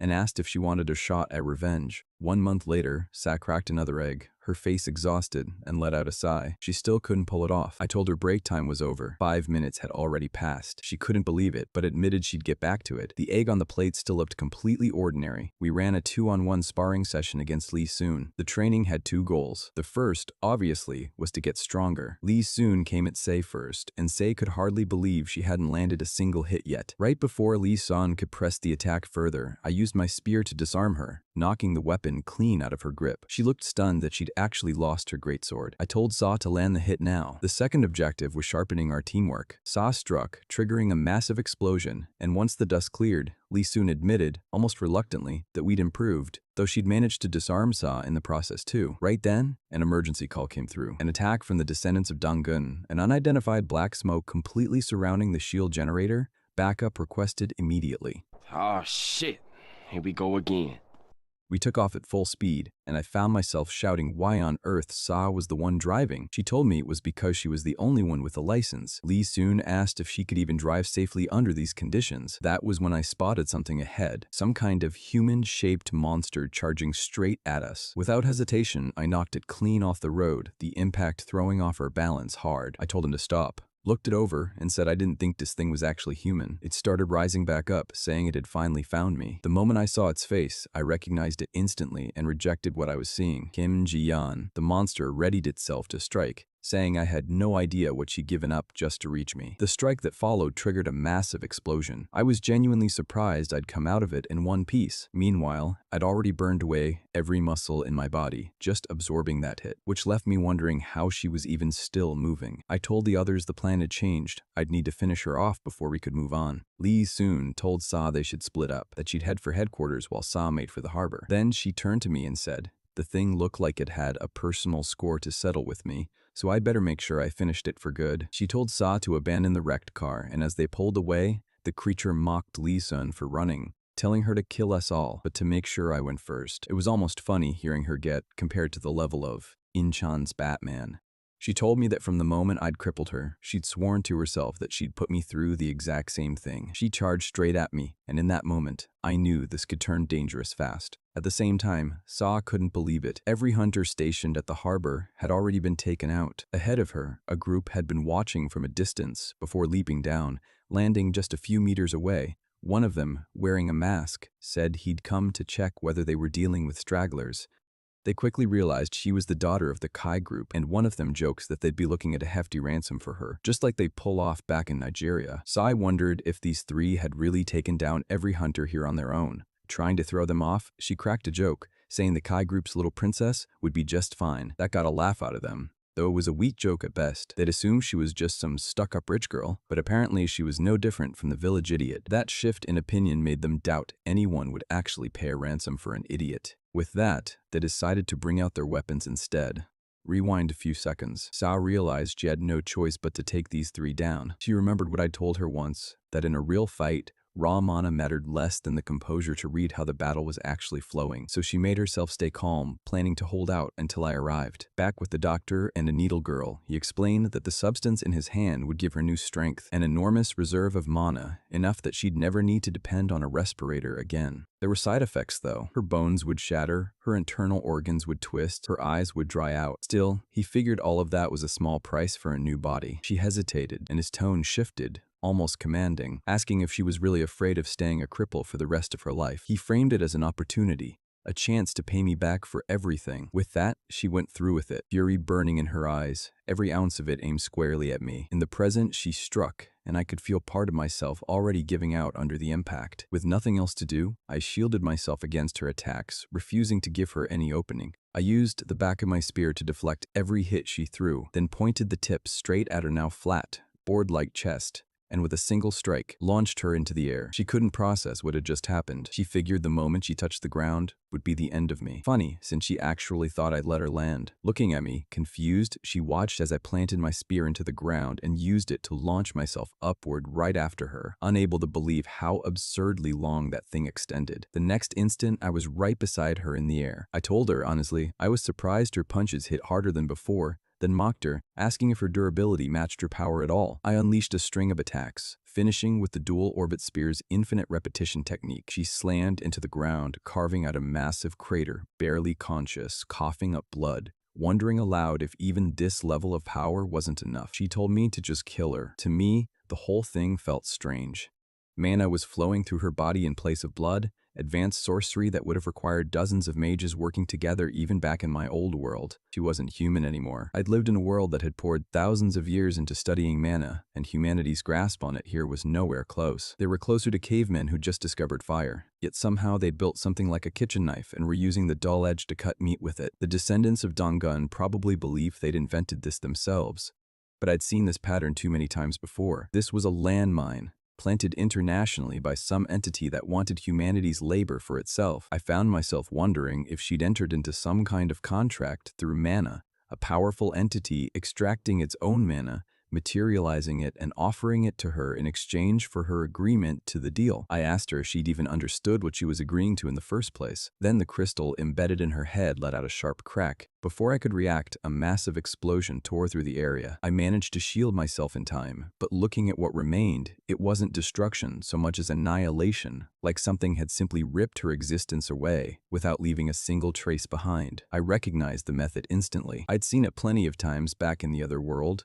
A contract with a familiar type of being, a devil. I couldn't say which one specifically, but whatever it was, it carried real power. I'd already dealt with every devil that crossed my path in that other world, and if one had followed me here, that would be a serious headache. I pushed the thought aside for now. Back with Sa. She could hardly believe it herself, watching the 3 attackers drop in seconds, falling like nothing more than chickens. She looked genuinely pleased that she'd held her own this time, exactly the way I'd taught her. Then, one of them tried to make a run for it. She told him to stop, and with a single swing of her fist, cut him down. The output was precise, controlled, without burning through too much mana in the process. I told her it was clean work, but not to overthink it. She turned and asked how long I'd been standing there watching. Shifting the subject, I asked her if this was the shield generator. She told me the shield generator was, in essence, the culmination of mana technology itself, a massive amount of mana condensed into a single device. Right then, another voice cut in, asking if everything was fine. It was Lee Soon. Sa told her those 3 definitely hadn't gone easy on her. Lee Soon said that was never even a question. I found myself wondering how I'd explain what had just happened. If I told them everything outright, they'd grow suspicious of me. And if I told them the actual truth, that I wasn't even from this world,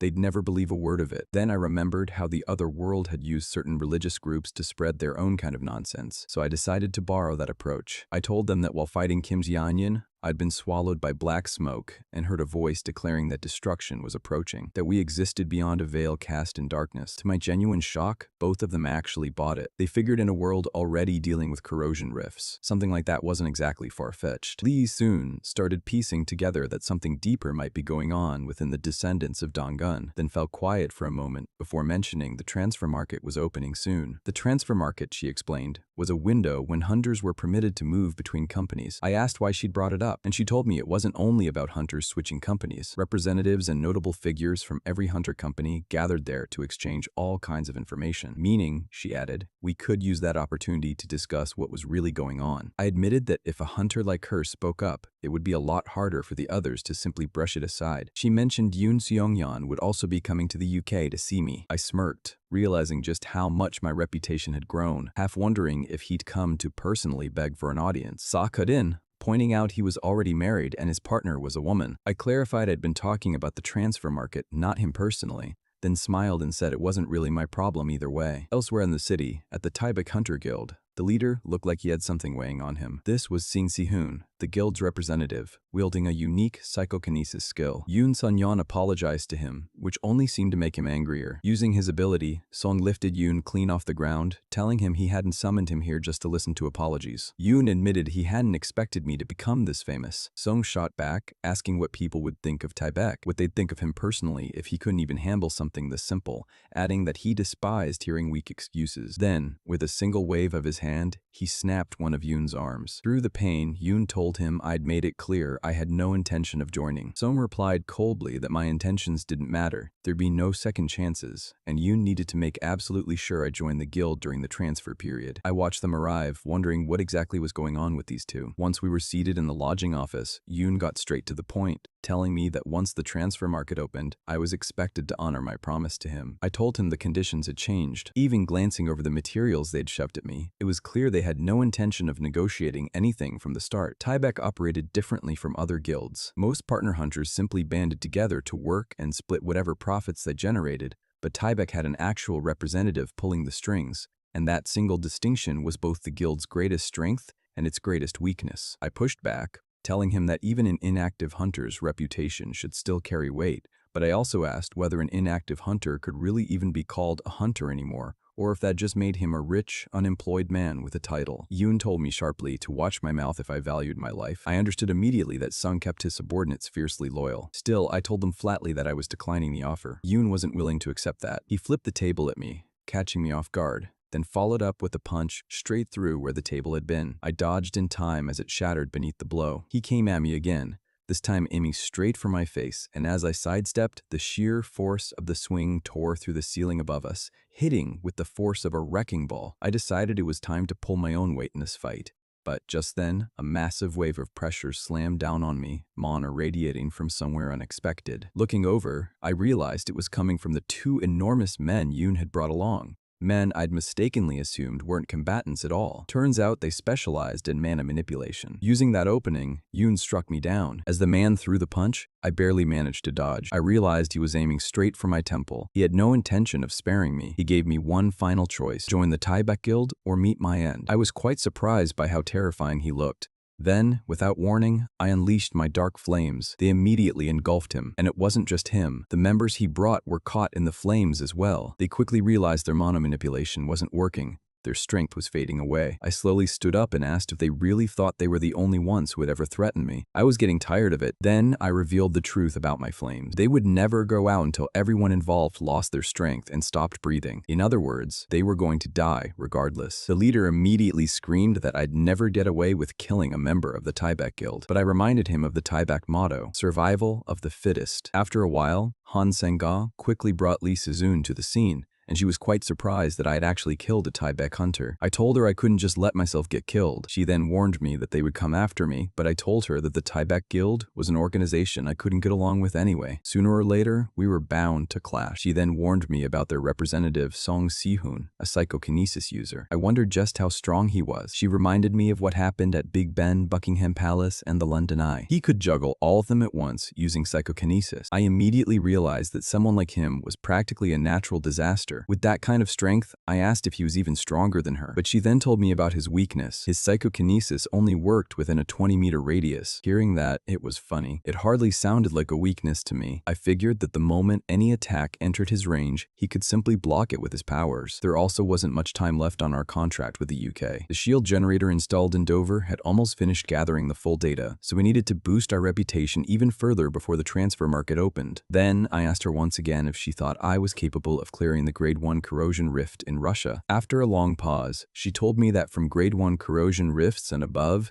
it wasn't just the corrosion creatures I had to worry about. Difficult gimmicks would also be present. She couldn't say with 100% certainty that I would survive, but she estimated my chances at around 40%. I knew that was a frustratingly ambiguous probability. I wondered if these gimmicks had some special role. Apparently, to clear a corrosion rift, I needed to destroy the core protecting it, but most corrosion rifts were imbued with unique mechanisms and patterns that had to be neutralized first. All of these were collectively known as gimmicks. She then remembered that I had once cleared a Grade 2 corrosion rift. Wondering how I had managed that, I told her the descendants of Don Gon must have tampered with its gimmicks. That was probably why there weren't any. She explained that adapting to the gimmicks inside a corrosion rift wasn't about strength. It strictly required experience, and we didn't have that experience. Then she revealed the bounty for clearing a rift like this: 38 billion won. That amount nearly made my brain stop working. She told us it was practically impossible for just the two of us to claim the bounty, especially considering how dangerous the corrosion rift was. We needed an operating team. Then she showed me her Android phone and explained that the juniors had seniors under her command. She also had connections with a hunter's company in Japan who owed her a favor. They wouldn't help us claim the rift itself, but they could at least clear out the small fries surrounding it. That made sense. Before we could even reach the rift,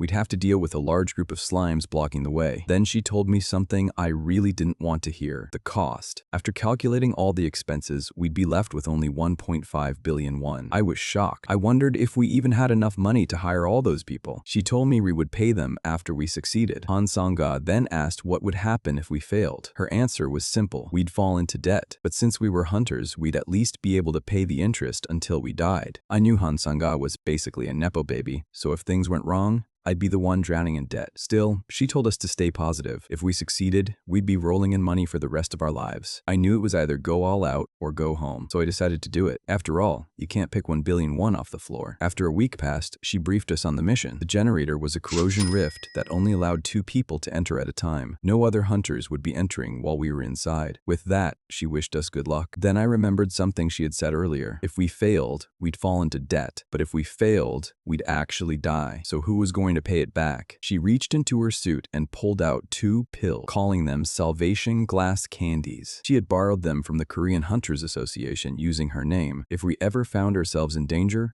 we were supposed to eat one. It would forcibly teleport us back outside, but there was a catch. Once we used them, we'd never be allowed to enter a corrosion rift again. Hearing that, I realized it wasn't something we could use lightly. It had apparently caused a disaster before. She also told us that now that we'd received help from the association, word must have already gotten out to the media. And that made me realize the problem wasn't just the dead. All the fame and reputation I'd built would go straight down the drain. Then she alerted us that we were almost at the corrosion zone and ordered us to turn on our in-ears. As soon as we connected, the operation team immediately informed us of the current time and confirmed our entry into the corrosion zone. Our objective was the complete elimination of the Grade 1 corrosion rift. The rift was located in Briggs, with more than 800 slimes detected in the area. The other hunters would draw them away from us. Then she personally confirmed that Hunter Han Sanga and I would be entering the corrosion rift. I agreed. If Lee Si-sun could come with us, things would become much smoother. But then again, if that happened, less attention would be on me. I'd look like I was simply being carried, kind of like how Messi carried Barcelona in 2019. But if I entered with Han Sanga, it would be a completely different story. She admitted that she was a little worried about whether I'd actually be okay. I told her that since we'd already come this far, there was no turning back. Deep down, I knew this was a massive gamble, one that could bury me in debt if I lost. But in this situation, I had to choose the option with the highest payout, and that meant taking the risk. As we arrived at the corrosion rift, Han Sanga and I quickly jumped out of the helicopter. The operating team immediately alerted us that 3 slimes were approaching from the front. One of the hunter teams quickly moved in and drove them away before they could reach us. Moments later, another alert came in. A swarm of slimes had appeared near our destination, and another hunter team immediately intercepted them. Han Sanga told me we'd received help like this before, but this level of efficiency was on another level. I told her that's exactly what they were being paid billions for. Our target was only 500 meters away. The operating team then told us to enter within 30 seconds, because that was when all the other teams would begin falling back. They wished us luck as Han Sanga and I rushed into the corrosion rift. Inside, everything was covered in ice. It looked like an enormous frozen castle. Looking around, I realized we were inside some kind of royal palace, but I couldn't find Han Sanga anywhere. Then a notification appeared. Welcome to the ballroom, where one acts and the other observes. Unless we are together, we can achieve nothing, and we shall not be granted an audience with her. I was confused. I had no idea what was going on. Suddenly, Han Sanga's voice told me not to move. I froze. It was her, but I still couldn't see where she was. She warned me that there was a blade right beside my neck. I couldn't see anything, so I raised my fist and tried to touch it. That's when I realized I was trapped. It was strange. I was the only one who couldn't see anything, so I asked Han Sanga what else she could see. She told me there was a blade at my neck, weapons of all kinds surrounding me, and a door connected to her had just opened. Surprisingly, I could see the door too. Then she warned me that slimes were coming from above. That's when she realized something even stranger. She couldn't touch anything. Everything simply passed through her body, and that's when I finally pieced it together. I can't see, but I can act. Han Sanga can see, but she can't act. This was my first time seeing the gimmick of a corrosion rift, and it looked like Han Sanga had become my eyes. I knew this wouldn't be easy, but at least the slimes inside were much slower than the ones outside. I turned my attention to the grid pattern on the floor. I told her to use my current position as the center and treat the grid as coordinates. She just needed to call out the locations of the approaching slimes and traps. She did her best to keep up. I told her we should first deal with the blade aimed at my throat. She immediately called out its coordinates, and I struck it down. Just then, she noticed the debris from the ice had hit a nearby chain. She immediately warned me of incoming attacks from my right. She apologized, but I told her to stay focused. There wasn't much time. I was honestly shocked that I couldn't sense any of these attacks myself. One mistake was all it would take for me to lose my life, so I charged forward as she continued calling out the locations of the weapons. Then she warned me of an incoming slime attack. I tried to block it, but I still took a hit. Another attack came from 17 degrees in front of me. At that moment, I knew I couldn't dodge it. Then she alerted me that all the slimes had gathered within my range. I immediately grabbed my spear and swung with all my strength, slicing through every slime rushing toward me. That seemed to boost Han Sanga's confidence. At that moment, we switched positions. I became the watcher, while she took my original position. She looked surprised, but the determination on her face didn't disappoint me. After a while, she finished dealing with everything on her side. Still, something was bothering me. This was definitely harder than a grade 2 rift, but it didn't feel difficult enough to be a grade 1. Then Sanga and I switched positions again. This time the massive door ahead of us opened and pressure came falling down around us. I asked Sanga if she could feel it too, the immense mana and the freezing cold. I already knew what it meant. The corrosion rift was right there. As I stepped through the gate, I was met by a massive staircase leading up to an icy throne, and sitting on that throne was the core of the corrosion rift, the humanoid ice queen. Even now I couldn't sense her presence, which meant I'd have to face the core alone. Suddenly, a temperature gauge appeared on my forehead. I wondered why something like that had appeared. Then the temperature suddenly dropped. Frost spread across my body and my leg immediately began to freeze. The ice witch didn't waste the opportunity. She launched countless ice spikes straight at me without giving me a moment to think. I stayed where I was, slightly annoyed. This bitch really wasn't going to let me think for even a second. Taking my position, I knew I still didn't understand the gimmick, so there was no reason for me to make the first move. Then Sanga's voice reached me. I asked how things were on her end. She told me there was a massive slime in front of her, but the strange part was that it kept dividing. That shocked me. Right then, I realized I had no way to raise my temperature on my own. I asked her for help, telling her that my body temperature was dropping every second, and I had no control over it. At this rate, if I couldn't stop it within 5 minutes, I was going to die. I screamed at her to find a way somehow, as I unleashed my blue trajectory to block the incoming ice spikes. They came at me like rockets. I managed to block them, but my body was slowly freezing, and my reflexes were getting slower with it. I barely managed to break through the ice and dodge a massive attack. Then I asked Sanga what she had done because whatever it was, it had actually helped me. She told me she'd killed the small slimes that had split away from the big one. I immediately understood. If she was dealing with the slimes, then all I had to do was finish this crazy monster. So I charged straight toward the ice queen. But suddenly, the temperature gauge that had been at freezing point began rising toward the boiling point. A surge of heat rushed through my body. I immediately told Sanga to be careful with how quickly she killed the slimes. My temperature was rising, and at this rate, I might literally be cooked alive. That's when we realized the gimmick. We had to manage our speed and coordinate how quickly she killed the slimes to keep my body temperature under control. She also told me that if the number of slimes increased, her own life would be in danger. With no other choice, I knew I had to end this quickly. I stepped onto the next staircase and got into my launching position. Then, with all my strength, I launched myself straight toward the ice bitch and drove a massive strike straight into her. As the dust began to clear, she was still completely unscathed. It was frustrating. She had some kind of mana resistance. Just then, the temperature gauge suddenly turned green.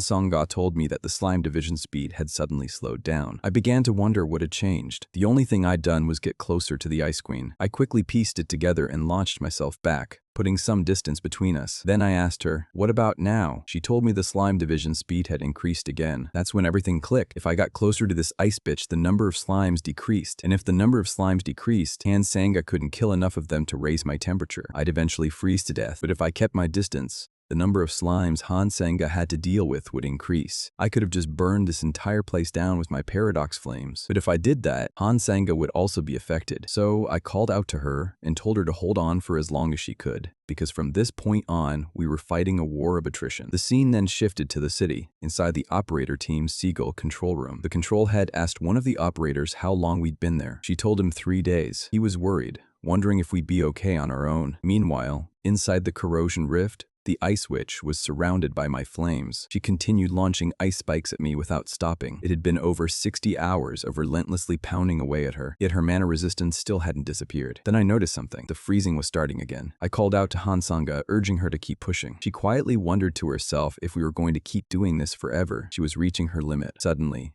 half of my body froze solid. I shouted Sanga's name, asking if she was okay. She was too exhausted to respond properly, but she insisted that she was fine. But the freezing on my body said otherwise. I wondered if she'd finally reached her limit. With no other choice, I gathered all my strength and unleashed it at once. A massive explosion erupted, blasting through the area. As the dust cleared, I had wiped out all the ice on my body. I walked over and picked up my spear. The ice witch simply laughed at me. That only made me angrier. With half my face still bloodied, I told her that her expression made me want to kill her right then and there. I tightened my grip on my spear. I'd spent 20 years surviving on the line between life and death. Something like this was nothing more than child's play. It wasn't enough to take me down. Then I called out to Sanga, telling her to squeeze out every last drop of her strength and destroy the massive slime. She warned me that if she did that, I'd be cooked immediately, but I told her I'd die either way, so it was better to die quickly than slowly. Hearing that, she unleashed all her strength. She vanished in the blink of an eye, her body wrapped in crackling lightning. She leaped into the air and launched herself forward with everything she had, destroying the massive slime as it completely dissipated. At that moment, my temperature gauge shot straight toward its limit. I felt my entire body heat up in an instant. I was burning alive. At that moment, I was surprised. An ice witch using heat as a finishing move like that should have been enough to kill me, but that was a ridiculous thing to say, because that line had always been mine. I was still standing with only a few sparks of paradox flames flickering around my body. Even the ice witch was completely surprised. I told her it must hurt, knowing that I was still alive. I believed the choice I'd made was the right one. Then I told Hansanga to rest easy. I'd handle things from here. She had done enough. I turned toward the ice witch. Her protection shield was completely broken, meaning my attacks could finally land properly. I mocked her, telling her that her precious shell was gone. Now, all I had to do was pound myself into her. She smiled. Then she began laughing, her expression completely changing. I returned her smile. The face that laughs last dies last. And with that, we clashed. The force of our strikes created massive explosions throughout the frozen castle. I could feel the chilling power behind every one of her attacks. I knew that if either of us took a direct hit, it could mean the end. She launched a massive strike at me. I dodged it and immediately saw an opening. She attacked again, sending another strike straight toward me. I barely managed to evade it with my spear. Seizing the opportunity, I drove my leg straight into her face, sending her flying backward. She stumbled across the ground. I didn't let the opportunity slip away. I lunged straight toward her, but she suddenly sent a wave of ice toward me, freezing my body in place. I struggled with everything I had, but I couldn't move. Then she launched another attack from behind me. I turned around in shock. At the same time, at the Lee Season headquarters, she was sitting casually in her room, smoking a cigar while lost in thought. Then someone knocked and asked if they could come in. She allowed them in. The messenger entered and explained that it had been over 2 weeks, but they still hadn't heard a single word from us. Lee Zian took that as good news. It meant we weren't dead yet. She pointed out that this was only one corrosion rift. It had taken her 5 days just to clear her first one, so 2 weeks might seem like a long time. But considering the circumstances, it wasn't unreasonable. The operator admitted that she wasn't actually worried about us. She was worried about herself. Everyone who had joined the operation had done so because they trusted Li Shen's name. If the mission failed, it could leave a serious stain on her reputation. Li Ziyun understood her concern but told her that if she believed in her, then she should also believe in us. After the operator left, Li Ziyun sat quietly, deep in thought. Since her men couldn't enter the rift, the fact that they hadn't received any news meant that both of us were still alive. And knowing me, she figured I'd continue doing things my own way. 2 weeks could easily turn into more, but there was one thing she was certain about. The longer it took, the higher my chances of winning became. And just as she thought that, I found an opening and struck the ice witch. But just before the attack could land, she knocked my spear away. I didn't stop there. I went full-on kung fu mode and drove my elbow straight into her skull. To my surprise, she could actually withstand the impact. Then I repositioned myself and looked toward where my spear had landed. I leaped forward, spinning through the air with all my force. Using my kick, I struck the spear with everything I had, sending it rocketing forward like a missile, straight toward her. Back at the Lee Season quarters, she was sitting on her bed, getting ready to sleep. Then her earpiece suddenly spoke. It was me. I told her I'd made it. She was completely shocked, wondering if it was really us. I simply told her to send a helicopter. In my current condition, there was no way I could walk back. 1 week later, all the news was focused not only on the association, but on the entire nation, and I was at the center of it all. Some people were indifferent, while others were shocked that I was already attending another press conference. Then, in front of the gathered media and the entire nation, I made a statement that could shake the whole world. As an unaffiliated small team, we eliminated a Grade 1 corrosion rift, and we will eliminate every Grade 1 corrosion rift. I know how hard every hunter has worked, but in the end, nothing will change unless we can eliminate these rifts. Deep down, clearing that Grade 1 rift had made me realize something. With my experience, my abilities, and the right people supporting me, clearing these rifts wasn't impossible. So I made my final declaration. I will save this world, no matter what. As soon as I finished my flashy statement, someone approached me and called my name. I immediately told him I wasn't accepting any interviews, but she introduced herself as someone from the KY group and urged me, Lisine, and Han Sanga to follow him. The moment I heard that name, I knew she had been sent by Han Sanga's family. He confirmed it, telling us that the chairman, her grandpa, wanted to see us. Then she took us to a place and I immediately knew what kind of man he was. I was quite annoyed for some reason. As he welcomed us, he was surrounded by his bodyguards. This guy really knew how to use his money. Then a side character spoke up. Han Sanchul of KY Group. Han Soo-hee, the old man's granddaughter, seemed surprised at how cute I was. Then there was his grandson, also of KY Group, telling her to mind her own business when she spoke. As we entered, Han Sanha was surprised to see both her elder sister and brother. Seeing her reaction, I immediately figured the person sitting in the middle had to be her grandfather, the chairman of KY Group. He told me to sit down and make myself comfortable. I noticed he was surrounded by young girls my age. I figured having them around was just another way to get into my head from the start, so I took a shot at him, told him if he was going to go this far, he might as well strip them naked and line them up to dance for me while he was at it. He certainly had unique taste. He told me to think of them as decorations. No matter how much money you have, there are some things you simply can't own, so you might as well enjoy little souvenirs like these. I pushed the thought aside. He then asked about the interview I'd just given, wondering if everything I'd said was true. I asked him if lying in a place like that would even be possible. He smirked and told me more than half the people who went there simply made things up. I told him that was their problem, not mine. He found me much ruder than he'd expected. But I told him plainly, I had no reason to show him respect just because he was the chairman of KY Group. I figured I could still take a few shots at him. He then told me it seemed I still didn't understand where I stood in Korea. I told him I understood perfectly. He was trying to play mind games before the conversation even started, because he was a man with a lot to lose. But still, wasn't all of this a bit much for a rookie hunter? And I still didn't even know why he'd called me. So I told him to get rid of the girls. Immediately, the women left the room. He then explained that whenever KY Group hired hunters through the association, their interests often ended up clashing with the company's. That's when I pieced together what he wanted. He wanted a hunter-related organization within the company. He explained it was called the Security Management Team. Their duties were to transport company goods and protect the company's business sites. Apparently, the old man wanted us to work under him as part of the security team, handling his business. I was pretty surprised.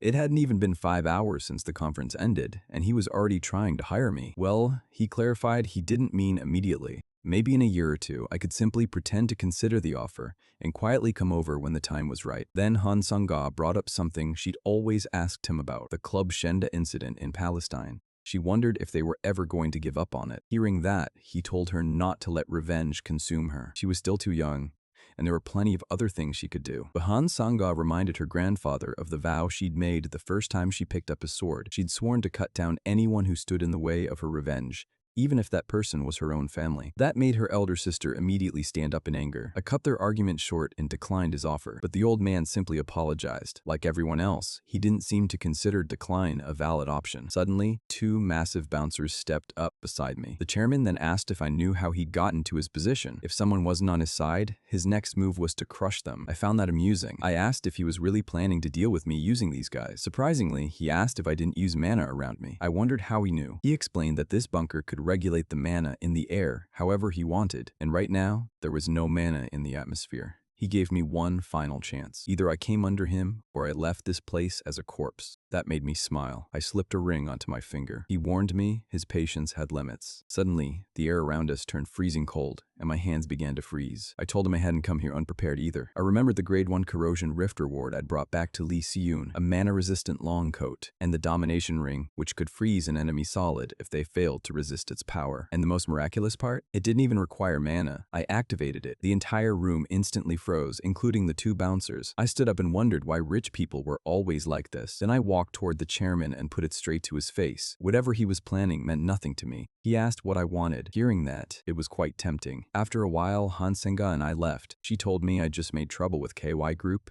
and it felt like my enemies were growing rapidly. I told her if I were an ordinary hunter, she'd be right, but I'm not. I can avoid being dragged around by other people, and I wasn't going to let that happen. Then she suddenly looked shocked. She'd received a text from her grandfather. I wondered if he'd said he wouldn't give her any more of my elixirs, but no. The message simply told her to come back later and pick up her medicine. I couldn't help but think this old man really had an incredible nose for money. Meanwhile, Han Senga's elder sister was still there, wondering why the chairman had chosen to sponsor me despite how rude I'd been. He asked her what mattered most when it came to business, ambition, and out of every man he'd ever met in his life, he said I was the one who carried the greatest ambition. Several days passed, and hunters of all kinds filled the area as Sanga and I casually walked in for the announcement of the new team members' selection exams. Then I asked which of the hunters present wanted to go first. All of them hesitated. Just a few hours before my press conference, I declared that any skilled hunters who shared my goal of saving the world should come together. I would personally select the team through a trial, and our goal was simple: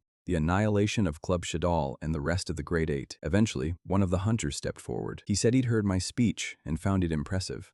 He'd also heard I was recruiting people to help clear Grade 1 corrosion rifts. He wanted to help. He told me he'd already cleared several Grade 2 corrosion rifts, but I didn't even give him a second look. I simply walked past him and told him he was below my standards.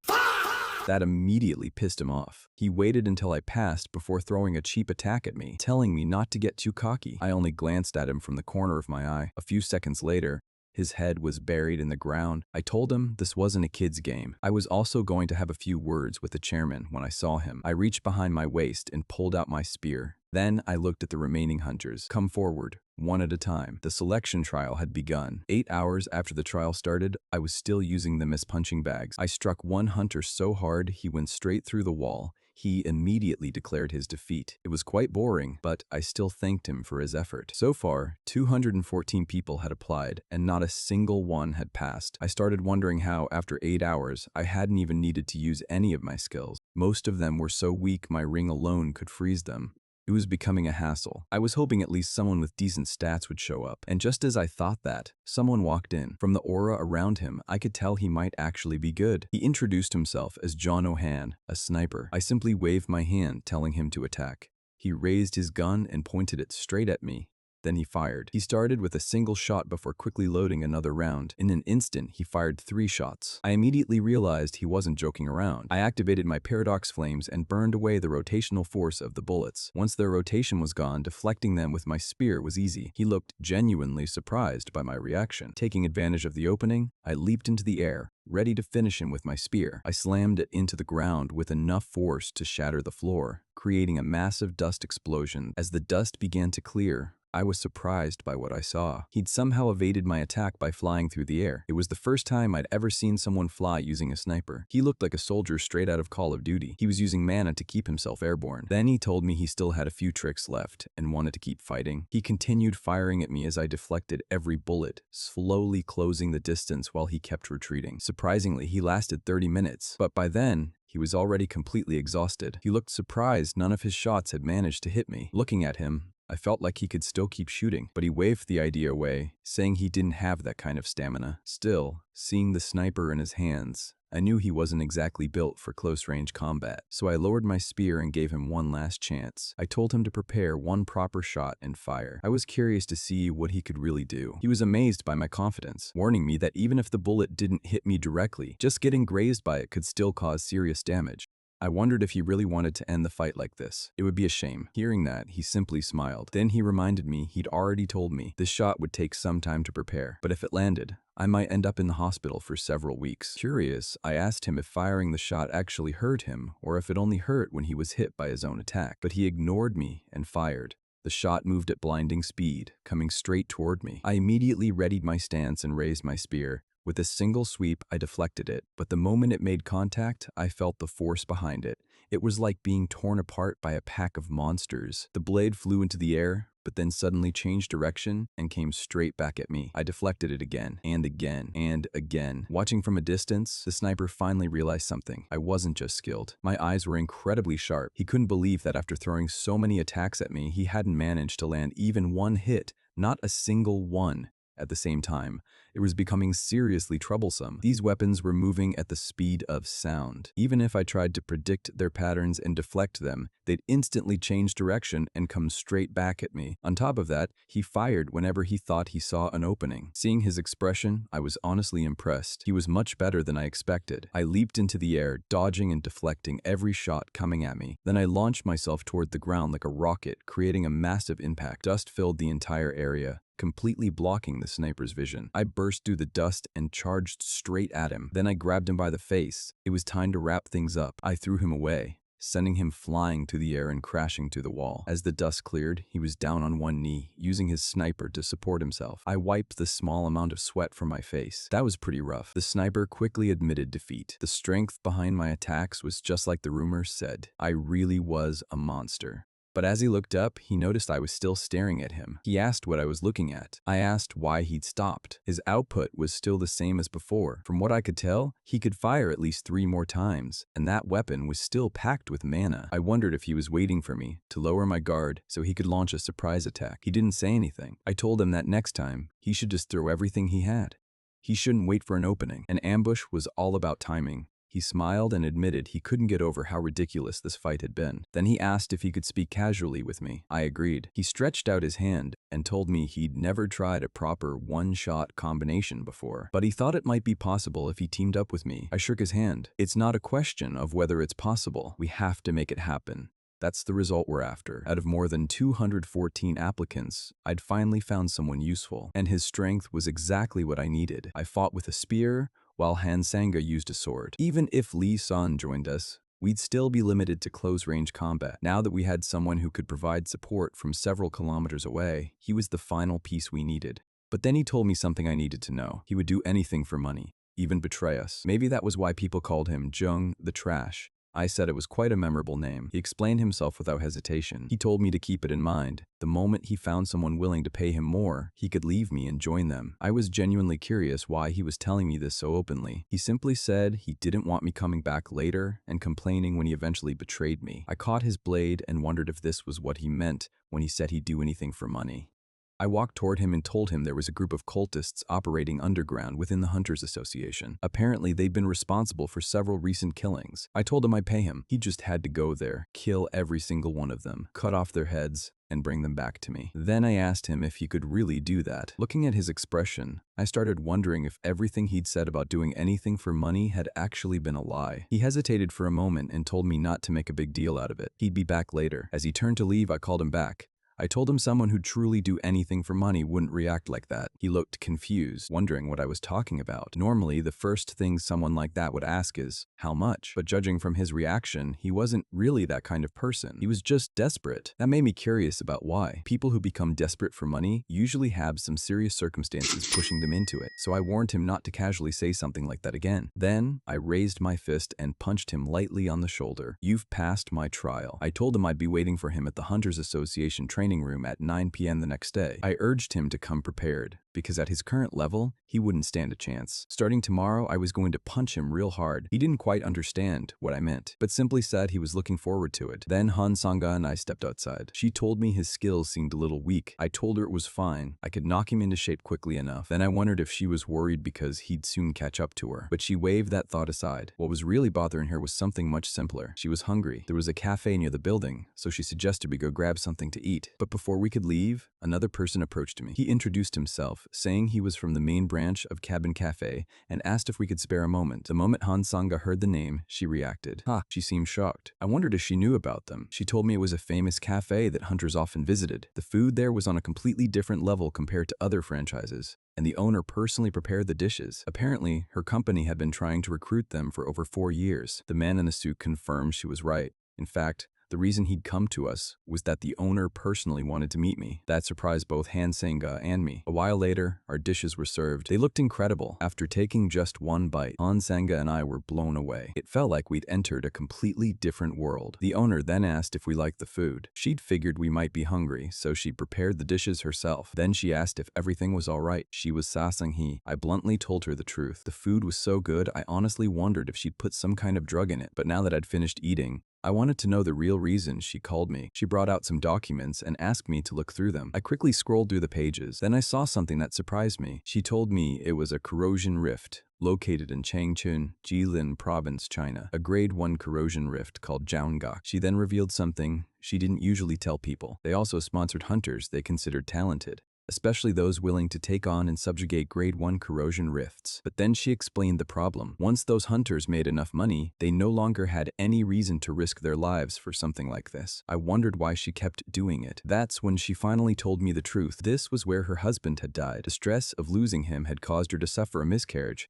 destroying the future she dreamed of having with the man she loved. The child she'd hoped for was gone before ever getting the chance to see the world. So in the end, it was all about revenge. With tears in her eyes, she told me she knew it would be a difficult decision and that we could take our time. But after having such a delicious meal, there was no way to say no. I'll do it. She was completely surprised. I added that I'd need some time to prepare first. I had a new recruit to train, and I needed to work him hard. I understood what she was worried about. Hunters like me had made empty promises before, stalling for time and eventually abandoning the contract halfway through. So I understood her feelings completely. I slammed my hand against the table, my other hand still holding the chopsticks. I told her my main goal was to destroy every corrosion rift on Earth, and I promised we'd do everything in our power to achieve it. So I told her to simply entrust this to us. We'd prove it with our results. At the same time, some weirdo started a live stream. The chat was already wondering who he was planning to call out today. Well, he was going straight for the big fish. He asked the chat if they knew about a certain guy who'd been making waves lately. According to him, as a former hunter, the whole thing didn't make sense. A rookie hunter who'd been active for less than a year had supposedly cleared a grade 1 corrosion rift. He argued that if it were really that easy, he would have cleared one during his own time as a hunter. Then I went around holding a press conference talking about how I was going to save the world. Even after seeing me on the big screen, he felt something was seriously off. The chat kept asking who he was talking about. Then he finally said my name, Yu Chan So. He called me a nationwide fraud. The chat immediately erupted, with people arguing over whether he was actually right or just looking for attention. A few days later, we were back at the training ground. After all that training, the sniper finally confessed the reason he'd come to me in the first place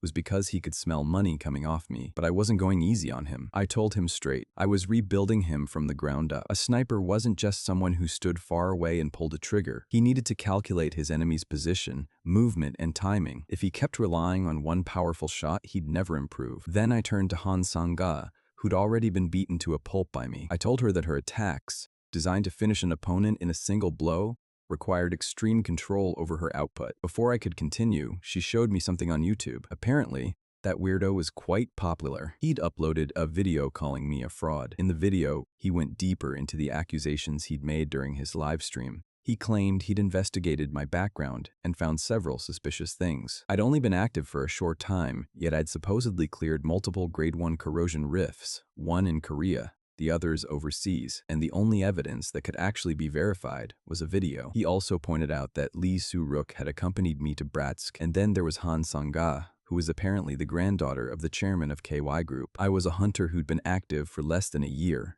yet I'd suddenly become a worldwide hero. So, according to him, it was obvious I had to be some kind of government-manufactured hero. Watching the video, I actually found the guy interesting. Both the sniper and Han Sang-ga could tell I was getting annoyed. A while later, when we arrived at the Hunters Association, Han Sang-ga told me I should respond to him. I found that annoying. I didn't have to respond to every rat who uploaded a video about me. She agreed, but then told me it was actually an opportunity. She paused and looked at me. I immediately understood what she meant. A small grin appeared on my face. A few hours after that guy's call-out stream, my response video was uploaded to the Hunters Association's official YouTube channel. In it, I addressed his accusations directly. He was a hunter like me, yet he was calling me nothing more than a grade 3 hunter and a fake hero manufactured by the government. I understood why someone at such a low level would assume everyone else was just like him. But even grade 3 and grade 4 hunters were still risking their lives, weren't they? So treating their sacrifices like nothing more than content was pathetic. Then I slammed my hands on the table. I gave him a chance to choose the date, time, and location. If I'm a fake hero, I'll prove it with your body. The video exploded. Within a short time, it received more than 50 times the views of his original video. A few days later, at the Hunters Association, I met up with the rest of my crew. The sniper greeted me, saying he'd seen my video. I quickly remembered what Lee Soo-ruk had told me about how expensive a single corrosion rift could be. Then I realized this whole situation could become an opportunity. We could hold a live sparring match under my name, and the sponsorship money from everyone tuning in could become the capital we needed to move forward. So I told them someone had just given me a great idea. Now it was time to see the basement dweller's face. Meanwhile, he was waiting in the room, already realizing he might have completely screwed himself. He hadn't expected me to respond using the official Hunters Association YouTube channel. And now the video had surpassed 800 million views. He knew that if he backed out now, his channel would be completely finished. So he steeled himself. He still believed he could beat me. Besides, he'd brought a special item with him. The arena was buzzing with people from all over the country who'd come to watch the fight between me and Zoe. Some were already mocking him, while others tried to support him, saying that at least he had some experience. As he stood there, ready to fight, He knew that if he could beat me in front of everyone, public opinion would immediately turn in his favor. But even his own chat had already lost hope in him. I asked if we should start, or if I should give him a head start. He noticed he couldn't sense any mana coming from me, so we decided to throw in some cheap shots. He started bragging about his experience, telling me not to run crying to my mother when I lost. Then he declared that today would be my official retirement day. He launched forward with some flashy technique. It was honestly a nuisance, but I wouldn't expect anything more from a basement dweller. I simply shifted my eyes and noticed he was preparing a sneak attack. Still, I didn't move. He performed all his fancy movements and sliced straight through me. When he finally stopped, he looked thrilled that he'd landed a hit. Apparently, this guy had some broken ability, future vision. He could see what would happen 3 seconds into the future. No matter how impressive my movements were, he could read them in advance and intercept them at the perfect moment. As I turned toward him and prepared to attack, he wondered why I hadn't given up yet. My strikes were supposed to be useless against him. He could see every movement before I even made it. At least, that's what he thought. Before he could react, I moved faster than his eyes could follow and struck him. His face immediately went pale, barely managing to support himself with his blade. I looked at him and asked, "My attacks can't work against you? Who decided that?" He could supposedly see every attack I made. Who decided that? That's when I recognized his ability. Precognition. He was completely shocked. How? I explained he'd been moving before my attacks even reached him. That alone made his ability easy to figure out. Just because he could see my attacks coming didn't mean he could dodge everything. All I had to do was change my attack before his tiny brain could predict it. I apologized and told him he didn't need to cry like a baby. He wasn't the first person I'd encountered with an ability like this. Then I turned his body into my punching bag. I kept hitting him relentlessly. The crowd was stunned. Even his own chat had started turning against him, wondering why he was just standing there and taking my punches. Eventually, he dropped to his knees. Then he collapsed face first onto the ground, completely defeated. I looked down at him. "So, do I still look like the fake hero you called me?" He could barely lift his smashed up face, and deep down, he knew the truth. If the fight ended like this, the career he'd spent years building was finished, because the night before the fight, someone had approached him with an offer. They knew that with his current abilities, there was no way he could defeat me. Then, they handed him a special crystal. They told him that when the time came, all he had to do was stab the crystal into his body. From that moment on, he'd gained the power of a god. The guy immediately transformed into a monster with a crystal embedded in his forehead. The sight was strangely familiar to me, but for everyone watching, they were completely confused about what was happening. I immediately shouted at Sanga and the sniper, telling them to evacuate everyone. The hunter had gone completely berserk. Sparks of energy erupted from his body. The mana he was releasing felt disgustingly familiar. It was the same kind of mana I'd felt when I fought Kim Jae-young, but this time, it was far denser and far more powerful. 2 top dogs watched the situation unfold. One of them asked what would happen to the civilians caught in the middle, but the chief told him it wouldn't be a problem. The higher-ups had already approved it. According to them, the people of South Korea had become too comfortable. With full stomachs and their lives relatively safe, they'd started forgetting their place, even rioting over minor issues. So this incident would serve as a reminder of who was actually risking their lives to protect them. It was annoying. There was apparently no limit to how stupid people could be. I had no idea what was happening, but the demon had completely taken over. The demon, now fully transformed into a humanoid figure, declared that he would honor the wish of the hunter who had summoned him. The monster was surprised that I could look directly at him. He wondered if it was because of my mysterious flames, but he quickly dismissed it. To him, my struggle was meaningless. Then the crystal embedded in his chest suddenly began to expand.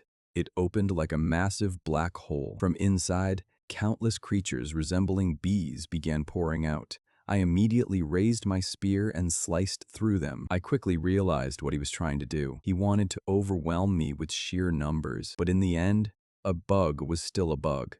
I unleashed my flames and froze every single one of them, then sent them flying straight back toward him. As they rushed toward the monster, I swung my spear and shattered the frozen creatures one after another. Within seconds, every last one of them had been frozen and destroyed. As the ice cleared, the monster suddenly disappeared from my sight. A moment later, he appeared behind me and charged forward at full speed. Before I could react, he drove his fist straight into my back. The impact sent me crashing across the arena, shattering several of my ribs. The monster slowly walked toward me, his mana still crackling through the air like electricity. As I sized him up, I quickly realized something. He couldn't remain in this world for very long. His body was already beginning to fade. I pieced it together. That hunter must have offered his body through some kind of contract, just like Kim Jin-hyun. There was no way an ordinary human body could withstand such monstrous mana. The proof was right in front of me, even after everything I'd thrown at him earlier. His body still hadn't fully recovered. The demon realized I'd figured it out. He knew I understood far too much. Someone with only a little knowledge of this world shouldn't have been able to figure that out so quickly.